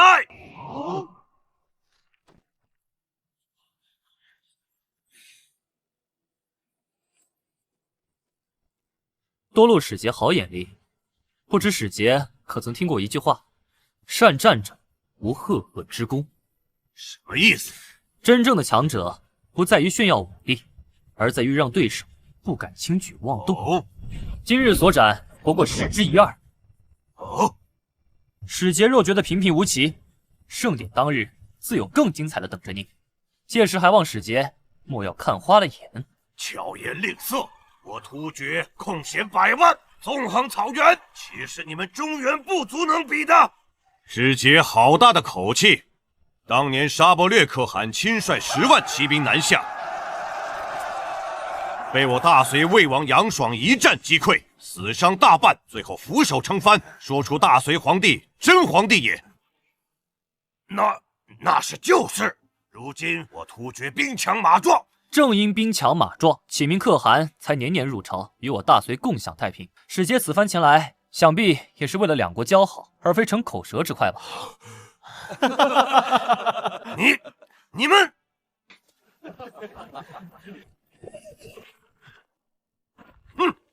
他不会善罢甘休的。越是疯狂，破绽越多。盛典之日，就是决战之时。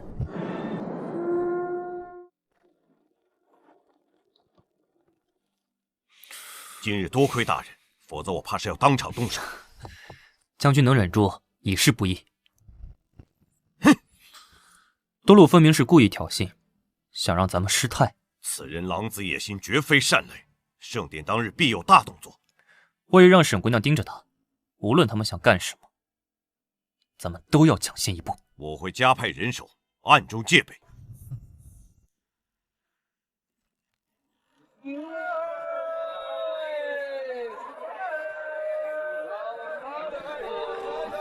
这不是李大人身边的沈姑娘吗？怎么今日不在甘州市集看账，跑来逛集市了？多禄使节好眼力，明珠不过是个商人，哪里算得上李大人身边的人？哦，我听说甘州市集的展位可是盛典上最好的位置，李大人待姑娘不薄啊。最好的位置，使节有所不知，当初李大人许诺的分成是3期开，如今盛典在即，契书还压在他案头没盖印呢。此话当真？商人逐利天经地义，可李大人是读书人，满口仁义道德，骨子里还是拿我们当棋子使。明珠这几个月忙前忙后，到头来不过是给他做嫁衣罢了。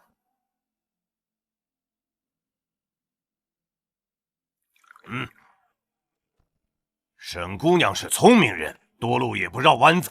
你在河西经商多年，人脉广，路子熟，这样的人才不该被一个寒门书生埋没。使节这话，明珠听不太懂。草原商路每年过境的货物价值100万贯，若沈姑娘愿意与我突厥合作，这条商路可以由你来掌。使节开的价码倒是诱人，只是明珠一介女流，如何担得起这么大的生意？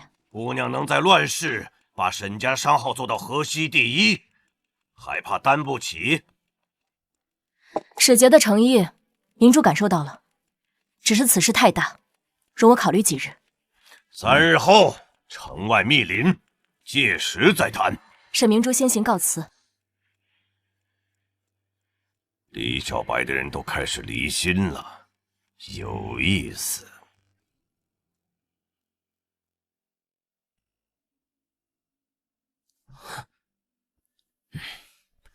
大人，属下回来了。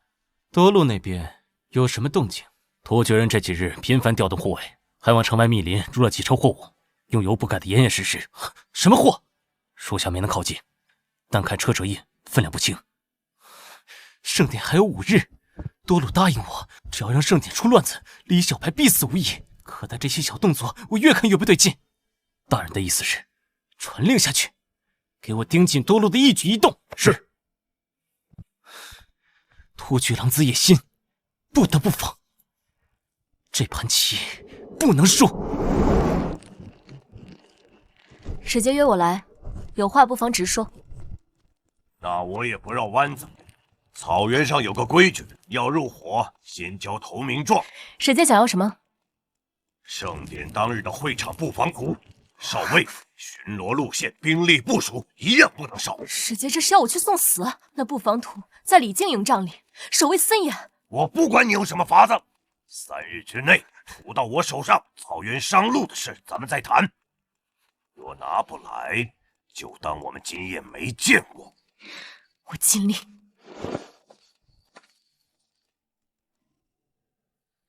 还有事？明珠不知当讲不当讲。说。明珠今日在城中见过肃明大人的随从，在使节的车队附近转悠。许是明珠多心了。你看清楚了？那日左脸有道刀疤，明珠认得。许是巧合，明珠多嘴了。那明珠告退。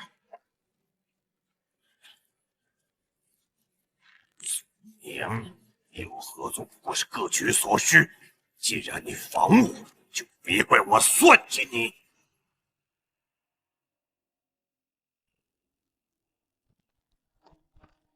多禄要布防图，这是唯一的条件。他要布防图，这是要刺探我大隋军机。将军息怒，他要图，恰恰说明突厥人想在盛典上动手。他要我3日内交图，否则合作作废。另外，婉安大人吩咐告诉他，苏明的人在盯他的车队，他信了。很好，他对苏明起了戒心，只要2人心有芥蒂，我们就好做文章了。既然要演戏，那就演全套。伏兵位置往北挪50步，巡逻时辰全部错开。这张图就是突厥人的催命符，让他们照着图来，正好一头钻进口袋里。沈姑娘，此去凶险，明珠既已入局，绝不回头。使节请笑纳。玉座只有一道防线，巡逻间隙有半刻钟空档。使节要的，明珠都标清楚了。这图来之不易，差点被李靖的人发现。好，沈姑娘果然是做大事的人。从今日起，你就是我突厥的朋友。草原上的路少不了你的份儿。使节如此看重这张图，莫非盛典上真有大动作？沈姑娘，有些事儿知道太多没好处。明珠既然上了使节的船，总得知道船往哪儿开吧？贪婪的人才最好控制。你只需记住一件事：盛典第3夜会有大动作。终于说出来了。皆是你管好自己的人，别往玉座那边凑。明珠明白。去吧。第3夜就是你的葬身之时。多禄使节，你我合作也有些时日了，今日我把话说明白。苏大人，请讲。我要的很简单，盛典出乱子，李小白获罪。至于其他的，我不想掺和。苏大人的意思是，闹出点动静就行，别搞太大。我叔父在朝中经营多年，不想因为你们突厥人惹上弥天大祸。哼，苏大人放心，我突厥人最讲信义。你要李小白倒台，我帮你。事成之后，咱们各取所需。如此甚好。哼，蠢货！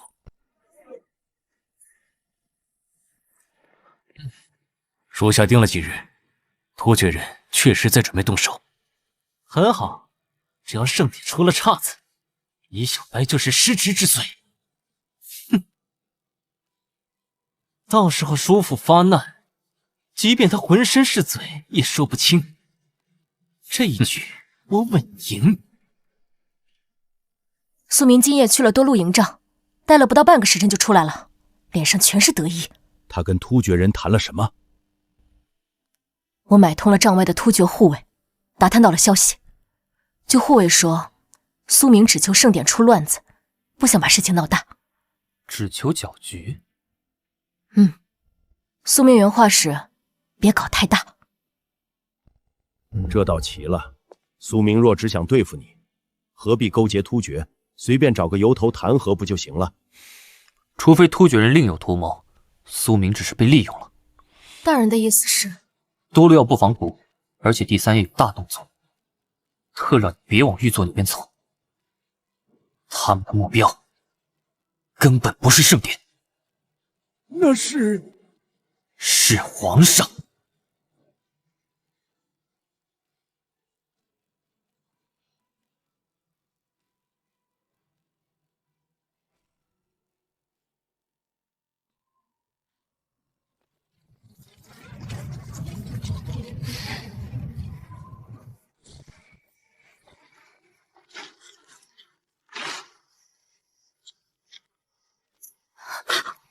是突厥文的密信，原来他们要在3日后动手。第3夜，随主登台观礼，死士200混入人群，相见为好，四面合围。事成这大隋群龙无首，铁骑可长驱南下。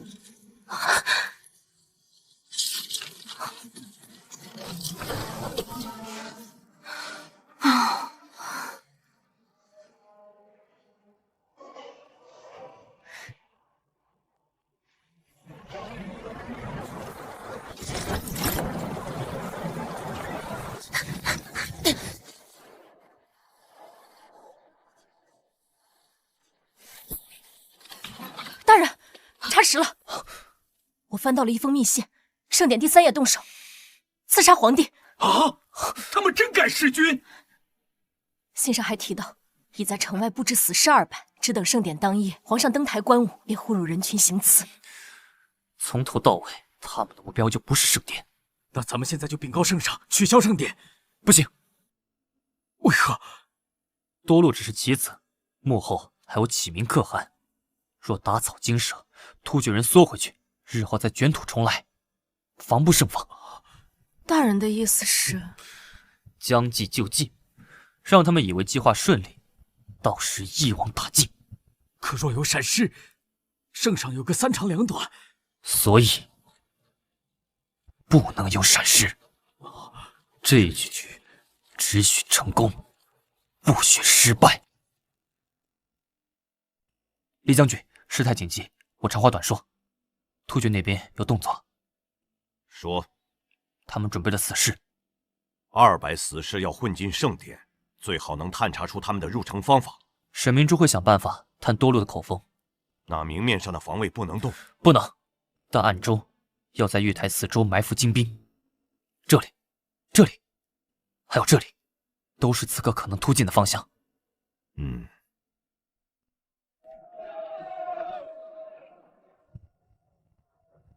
使节大人，盛典在即，你要的布防图我给你弄到了，但合作讲究对等，你总得让我心中有数。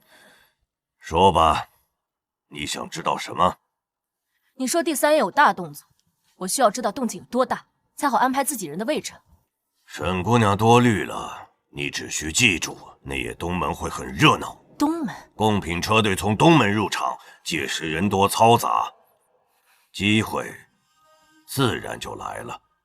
识时务者，自然懂得避开是非之地。你若明白这个道理，今日便还能平安离开。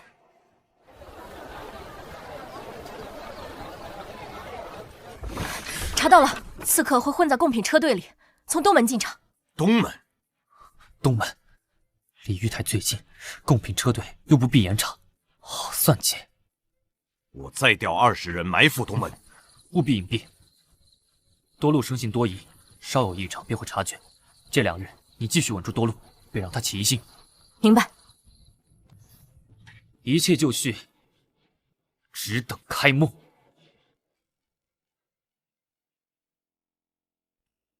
多禄使节，盛典在即，我来与你再确认一下安排。苏大人费心了。贡品车队的事我已打点妥当，这次运进城的货物比原定多了1倍，关卡那边不会细查。苏大人果然手眼通天，多禄佩服。我替你开了这么大的方便之门，你那边可得按计划行事。苏大人放心，我突厥人最讲信义。多禄使节，你我合作至今，有句话我一直想问。苏大人请讲。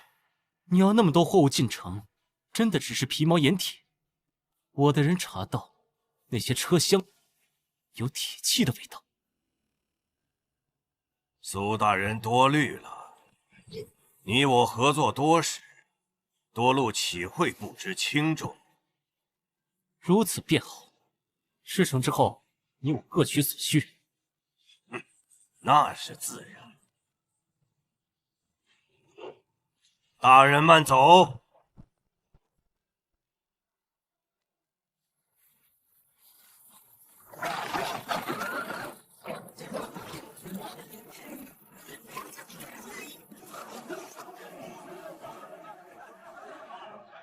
苏普月大驾光临，下官有事允迎。李大人不必多礼，老夫奉圣命先行抵达张掖，为御驾亲临做最后检视。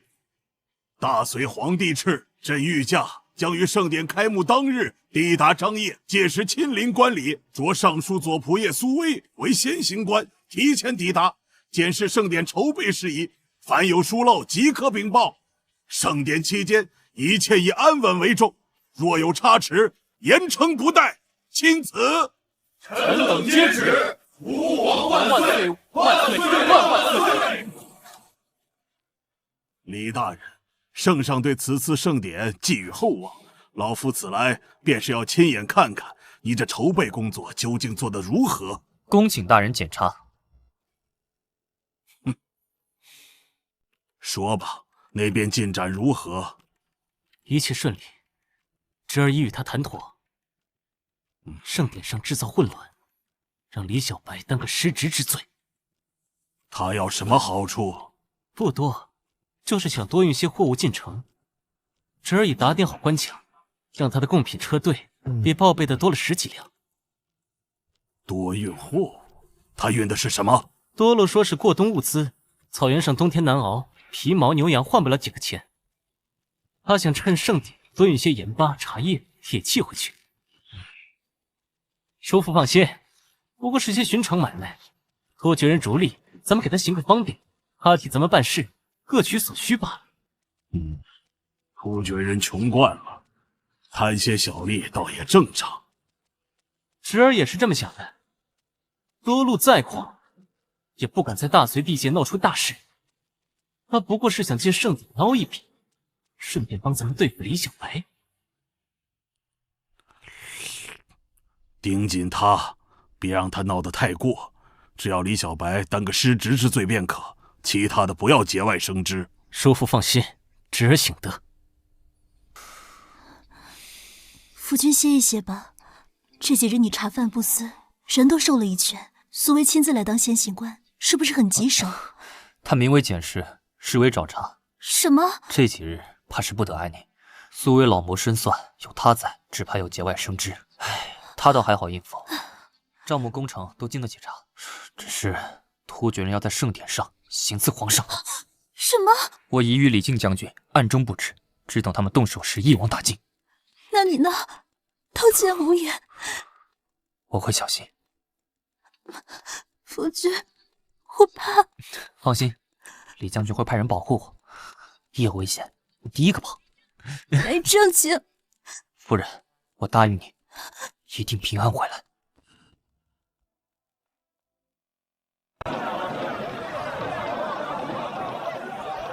大人可知这胭脂山为何被选为盛典之地？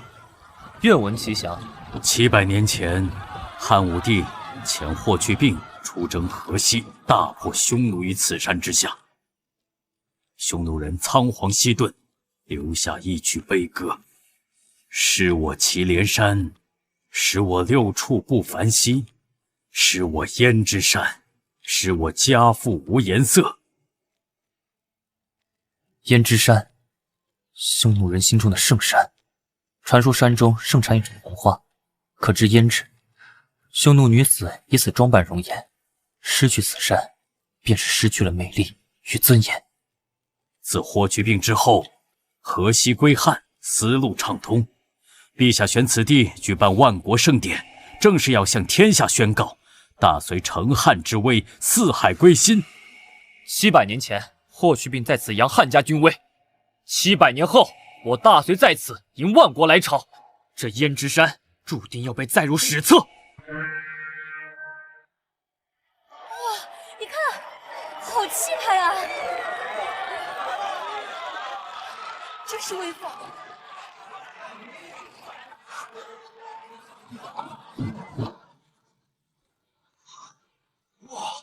官封行殿，这便是传说中的官封行殿。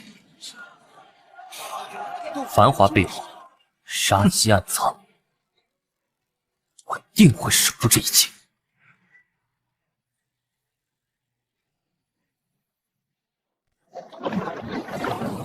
方120步，高4丈2尺，可容纳侍臣数百人。1400年前的古人，竟能造出如此精妙的移动宫殿。霍去病的铁骑曾踏过这片土地，张骞的驼队曾穿越这片走廊，如今我站在这里，见证又一个辉煌时刻。万岁！万岁！万万岁！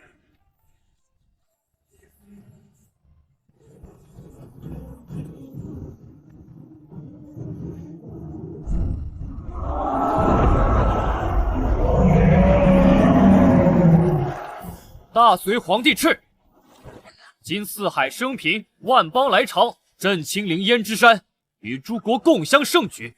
凡归顺我大隋者，皆为兄弟之邦，通商互市，永结友好。钦此。万岁！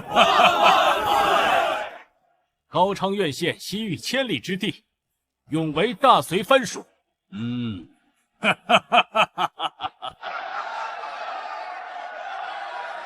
奉上波斯玛瑙杯，祝陛下万寿无疆。于田献上羊脂白玉，祝您福寿安康。契丹良马，愿为天朝御用。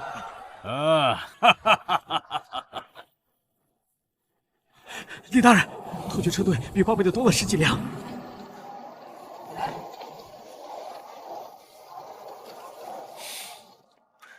可看新车上装的是什么？这车厢遮得严实，看不真切。但属下瞧见有10几辆车的车辙压得极深，像是有着重物。传令下去，所有人打起12分精神，从现在起，死每一个突厥人。是。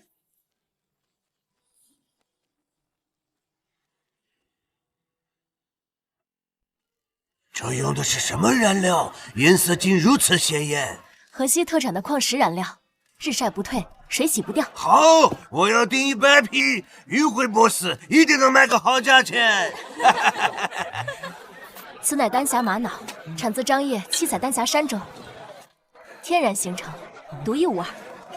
这一支50贯，50就50，我全要了。这衣裳好看，卖不卖？这是我自己穿的。诸位客官，这是玉固族盛装，乃我河西少数民族的传统服饰，展架上还有现货。河西的珍宝，终将通过这条路传遍天下。这是何物啊？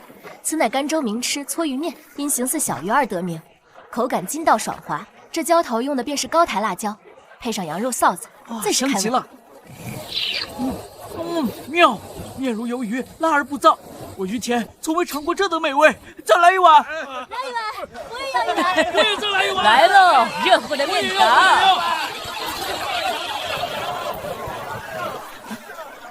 那是突厥人，他们去东门做什么？小翠，你盯着这里，别出乱子。是，小姐。直觉告诉我，这事没那么简单。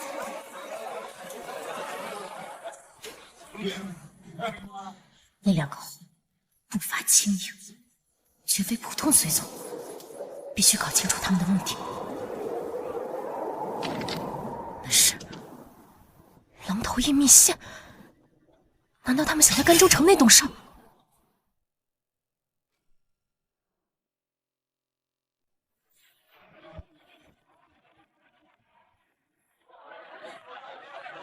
李爱卿，这宴席可有讲究啊？回陛下，此乃手抓羊肉，选用祁连山下滩羊。此羊食高山牧草，饮冰川雪水，肉质鲜嫩，肥而不腻。此乃山丹米酒，以山丹黄米古法酿造，发酵100日，醇厚绵长。诸位，请。此乃杏皮茶，张掖杏子，皮薄肉厚，晾晒熬煮而成。生津解腻，最宜佐餐。手抓羊肉、山丹米酒、杏皮茶，皆是河西风物，却道道用心。陛下圣德所致，臣不敢居功。不必谦虚，待回京后，朕自有封赏。封赏？陛下，老臣这几日见是盛典筹备，确实处处用心。若有不周之处，还望诸位直言，我大隋定当改进。苏仆夜既然问起，在下倒想请教李大人。直接讲。其一，我突厥使团100余人，却被安置在城东驿馆，而高昌、龟兹使团不过30-40人，却住在城中官驿。不知这安排是按人数还是按亲疏？使节有所不知，城东驿馆虽远，却是张掖最大的驿馆，独院3进，马厩宽敞，专为贵国骑兵所设。城中官驿虽近，却无处安置突厥使团的300匹骏马。其二，今夜宴席，注意到波斯使节席位在东侧上首，而我突厥席位却在西侧。莫非在大隋眼中，突厥不如波斯尊贵？使节明鉴，席位安排1周里，东为兵卫，西为主位。突厥与我大隋世代交好，情同手足，故以主为相待。波斯远道而来，以兵为迎之，此乃尊突厥，非亲突厥。李大人博学，我今日方知此中讲究。好，李爱卿思虑周全，朕甚欣慰。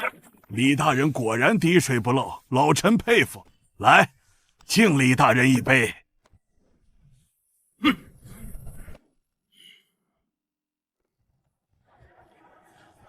此批蜀锦共500匹，会使若诚心要，可再让1成。500匹太少，我要1000匹，价钱好商量。好说，好说。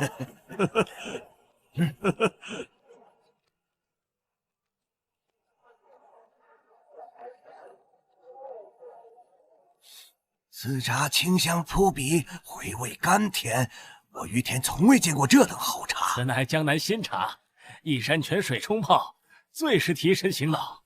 我要300斤，用上等和田玉换。多谢。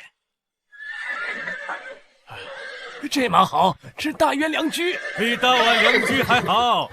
此乃突厥汉庭专供的战马，日行千里，夜行800。哎呦！我出300匹丝绸，我出500匹，外加100斤茶叶。我出，我也加。我的都有都有，我带来的马足够。我也要。这趟来得值，太值了。裴举已将贸易账目呈上，2日成交，竟超预算3倍。李爱卿功不可没，此乃陛下圣德感召，万邦归心，臣不敢居功。哈哈，你倒是谦虚。来人，赐酒。明夜玉台观舞，乃盛典压轴，爱卿务必办得妥当。臣必不负陛下所托。微臣告退。盛宴压轴，真正的风暴才刚刚开始。阅兵大典开始。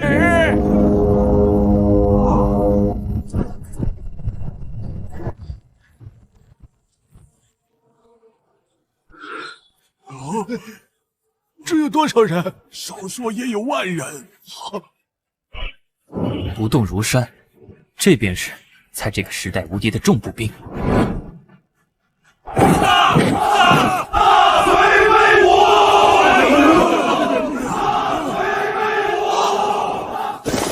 其疾如风，其绪如林。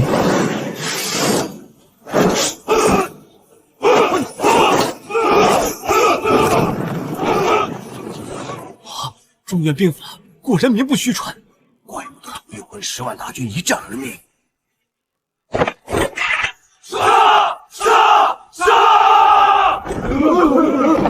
这才是大国气派。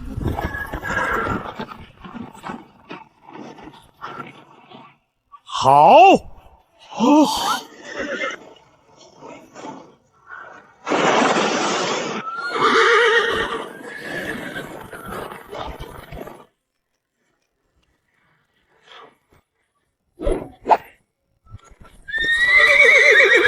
好马，这是什么马？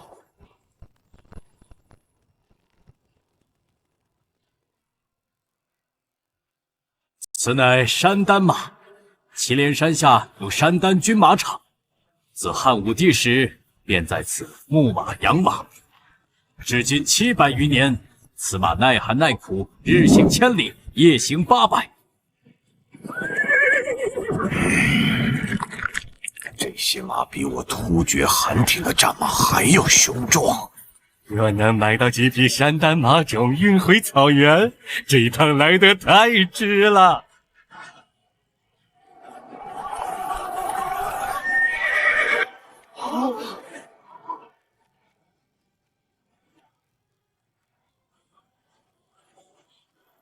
铁骑营恭祝陛下万岁！万岁！万岁！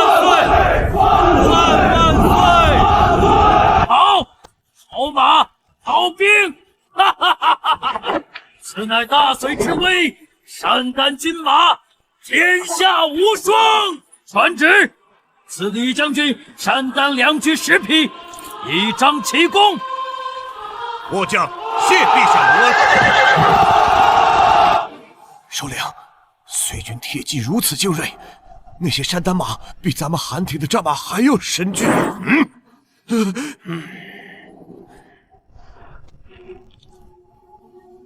怕什么？马再好，也要看谁来骑。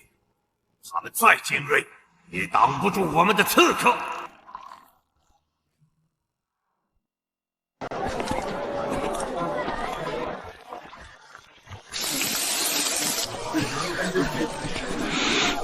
啊，好香啊！哈哈。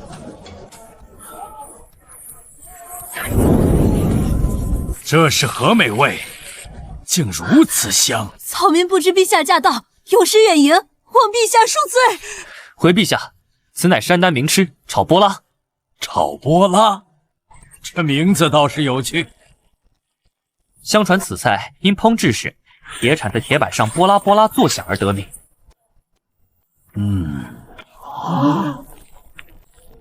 用的是新鲜羊杂，配以高台辣椒爆炒，香辣爽口，最是下饭。羊肚的纹理清晰可见，鲜红的高台辣椒在油光中显得格外透亮。闻着倒是诱人。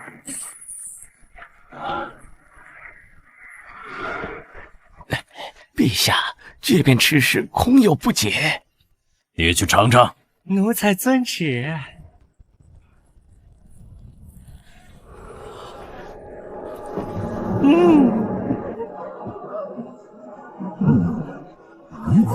回陛下，此菜香而不膻，辣而不燥，羊杂脆嫩爽口，滋味甚佳。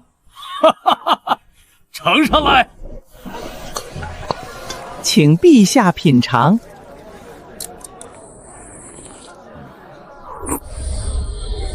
妙，鲜香味美，回味无穷。朕尝遍天下美食，这炒波拉倒是头一回吃。没想到边陲之地竟有如此美味。陛下，张掖地处河西走廊，东西商旅汇聚，南北风味交融。这炒波拉看似寻常，实则融合了西域香料与中原烹饪，正是丝路文化交汇的见证。说得好，这炒波拉朕甚是喜欢，赏你10贯钱。谢陛下。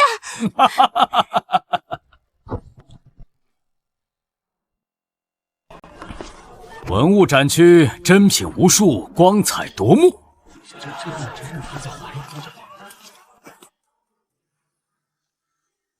陛下，此乃龟兹国宝五弦琵琶。琴声紫檀，罗钿镶嵌，音色空灵，世间仅此一把。妙，当真是天籁。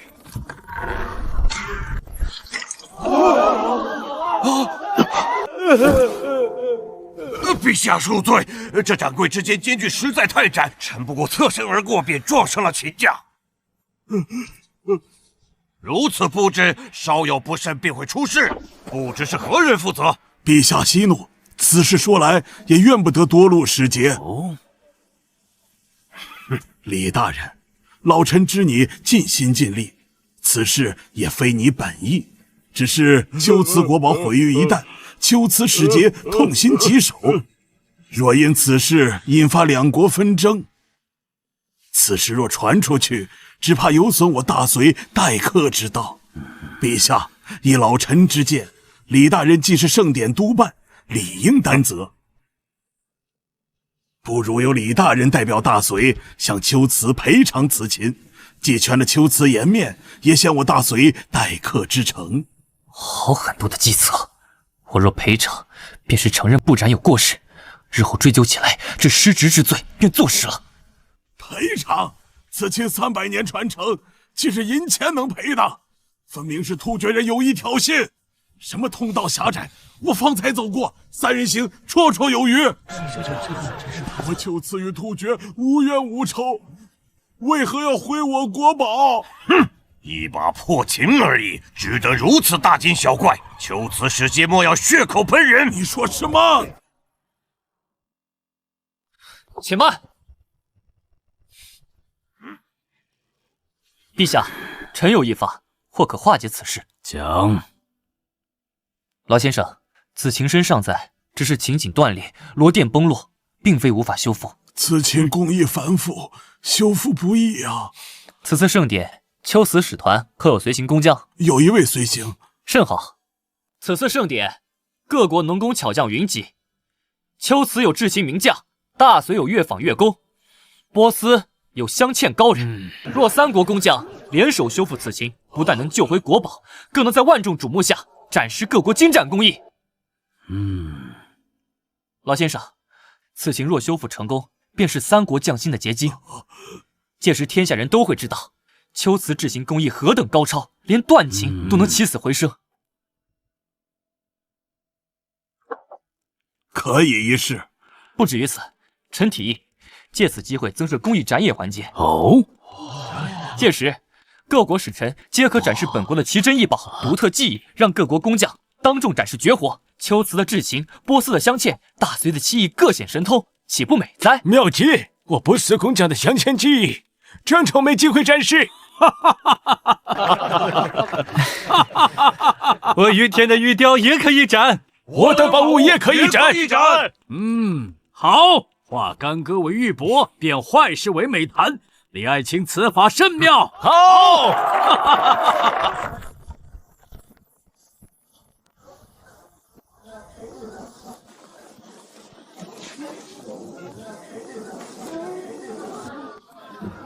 这秦颈拼接竟看不出一丝痕迹，秋瓷乐器果然名不虚传。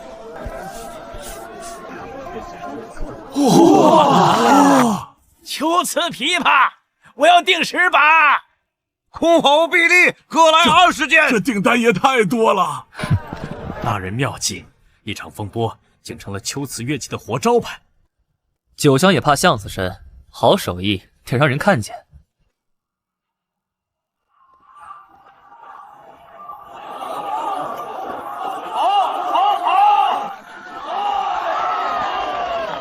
此曲只应天上有，人间能得几回闻。妙哉，妙哉！大隋大计，当真鬼斧神工。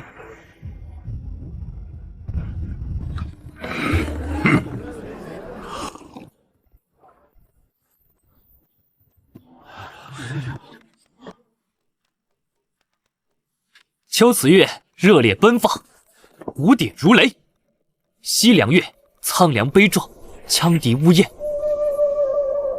印度乐神秘空灵，舞阶身姿婀娜；朝鲜乐清雅端庄，歌声如诉。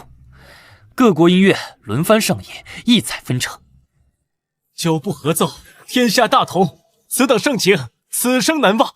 四海一家，正是朕之所愿。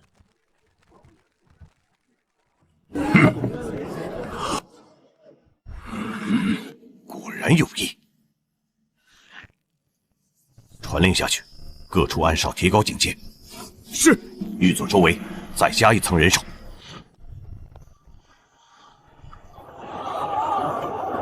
好，好！哈哈哈哈哈！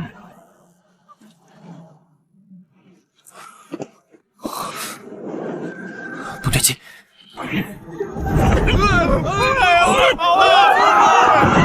呼叫！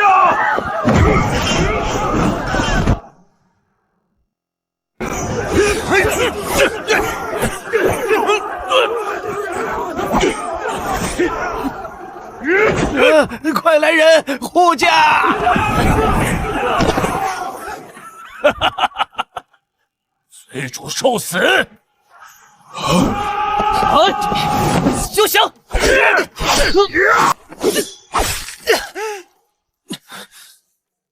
狠刀！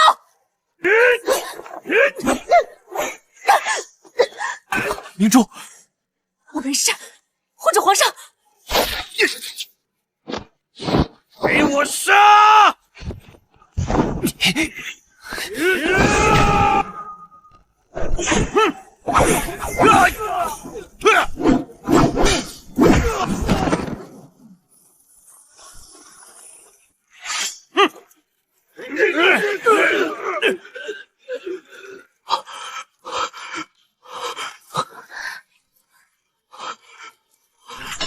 来人，快传太医！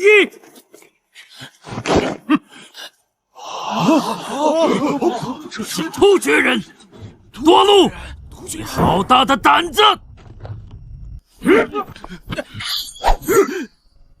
都退开，否则我杀了他！大胆！给我让开一条路，否则……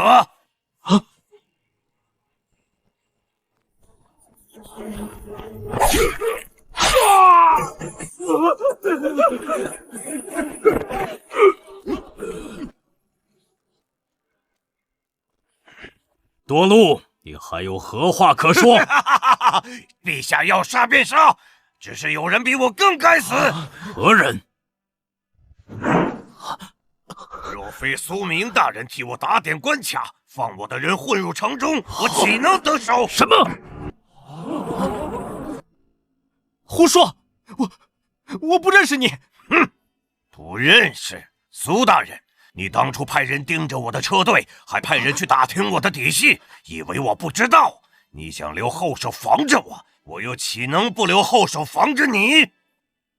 哼，这是苏大人的亲笔信，让我配合行事，事成之后共享其利。陛下若不信，尽管来查。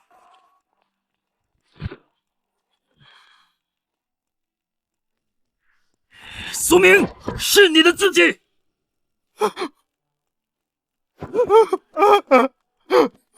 陛下饶命！这都是多禄设计陷害，朕只想对付李小白，真没想过要害陛下呀！都是叔父的主意，叔父说只要圣典出了乱子，就能扳倒李小白。朕真的不知道突厥人要行刺啊！陛下明鉴，老臣冤枉，老臣从未指使苏明与突厥人勾结。没有指使，那这共享其利是什么意思？陛下，臣有误奉上。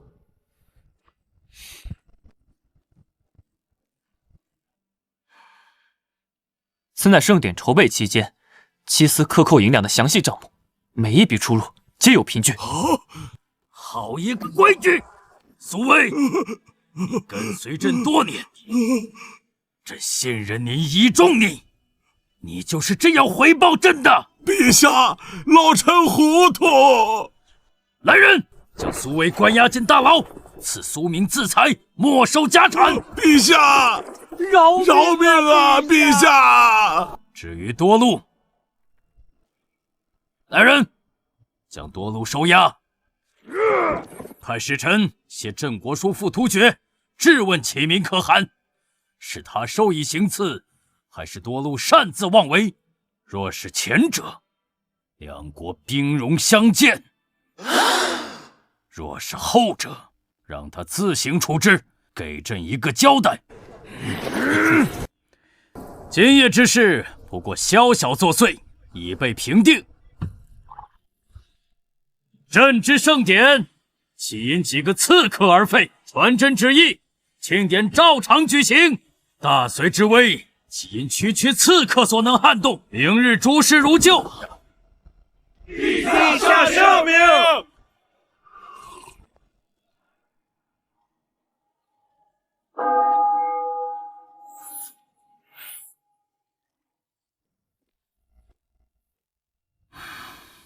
李小白，你早知苏威与突厥有勾连。回陛下，臣得沈姑娘密报后有所察觉，但当时只知苏威想借突厥搅局，不知多路暗藏杀机。待查明真相，已是千钧一发。臣只能与李靖将军暗中布防，将计就计。苏威跟随朕多年，竟为一己私利做出这等糊涂事。若非你们早有防备，罢了。李小白，你有功，待盛典结束，朕自有封赏。臣不敢居功，全赖陛下洪福。昔日全天朝野，如今也不过是个阶下囚。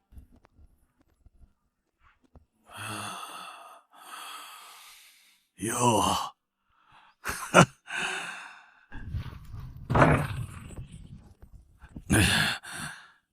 寒门小子，你赢了！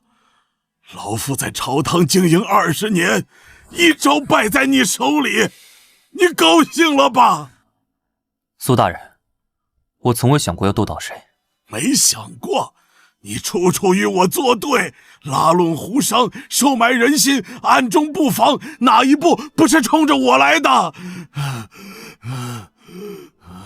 苏大人，那些不是冲着你，是为了把盛典办好。办好又如何？朝堂之上，史家盘根错节，你一个寒门小子能撼动什么？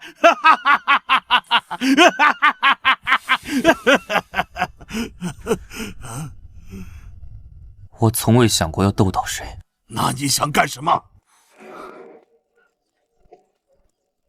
我只想让这条丝路多通几年，让商队多走几趟，让边民多过几天安稳日子。丝路，边民。苏大人，你在朝堂经营20年，心里想的是苏家的荣华，西域的商路，谁上谁下的权谋。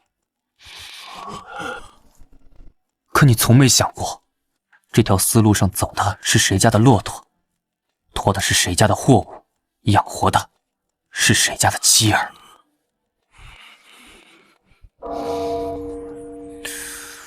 您输了，不是输给我，是输给自己的格局。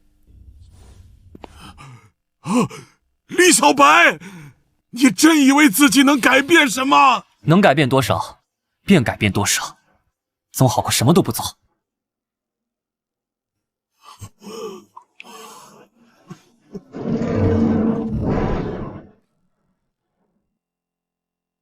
此次胭脂山万国盛典，贸易兴盛，扬我大隋国威于四海。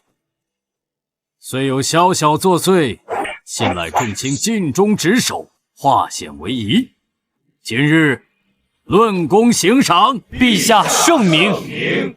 大隋皇帝敕，鸿胪寺丞李小白督办万国盛典，筹划周全，临危不惧，护驾有功，擢升鸿胪寺卿，赐金100两，锦帛1000匹，良田100亩。鸿胪寺卿连升2级，寒门子弟一朝飞黄腾达。臣谢陛下隆恩。鸿胪寺主事裴举，通晓外邦风俗，居功甚伟。擢升鸿胪寺少卿，赐金50两，绢帛500匹。臣谢陛下隆恩。位少卿临危不惧，率兵护驾，斩杀刺客，力保圣公无恙，赐封号忠勇将军，宝刀一柄。末将谢陛下隆恩。河西商女沈明珠涉险探查敌情，临阵击敌，身负重伤，忠义可嘉。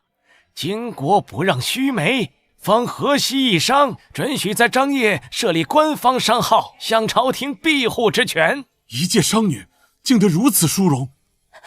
民女谢陛下隆恩。封赏完毕。李小白，朕当初将盛典交给你，满朝文武都说朕用人不当，一个寒门子弟如何担得起万国盛会？可你用事实证明了自己，朕没有看错人。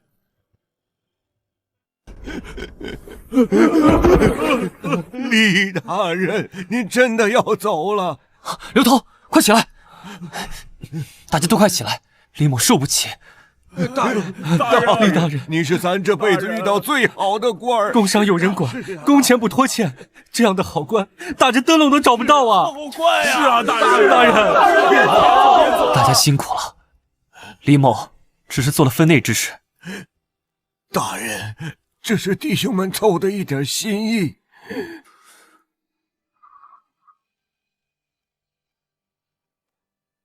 这大人穿着咱们做的鞋，走到哪儿都别忘了张掖的弟兄们呐！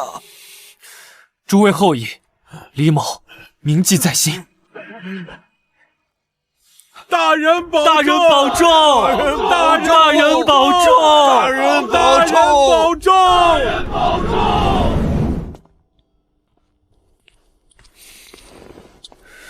沈姑娘，多谢你这些日子的相助。大人客气，明珠不过是做了分内之事。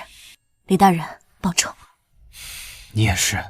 这是河西特产的药草，路上若有不适，可用来提神。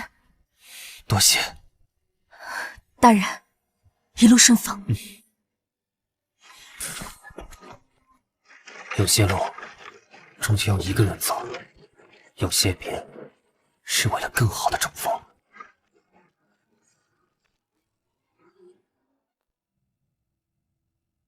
李爱卿，胭脂山盛典办得漂亮，朕很满意。陛下谬赞，臣不敢居功。爱卿可知，朕这些年最得意的是什么？趁愚钝。大运河。大运河，后世誉为中国古代最伟大的工程。可史书上也说，正是这条运河耗尽了大隋的名利。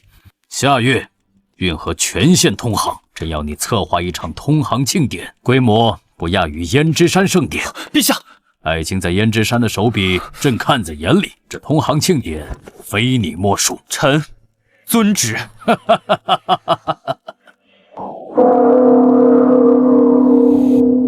我穿越到这里已经快1年了。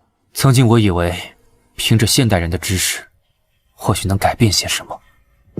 可历史的车轮岂是一个人能撼动的？我回不去了。那个有电脑、有手机、有空调的时代，再也回不去了。既然回不去，就在这个时代全力以赴地活着。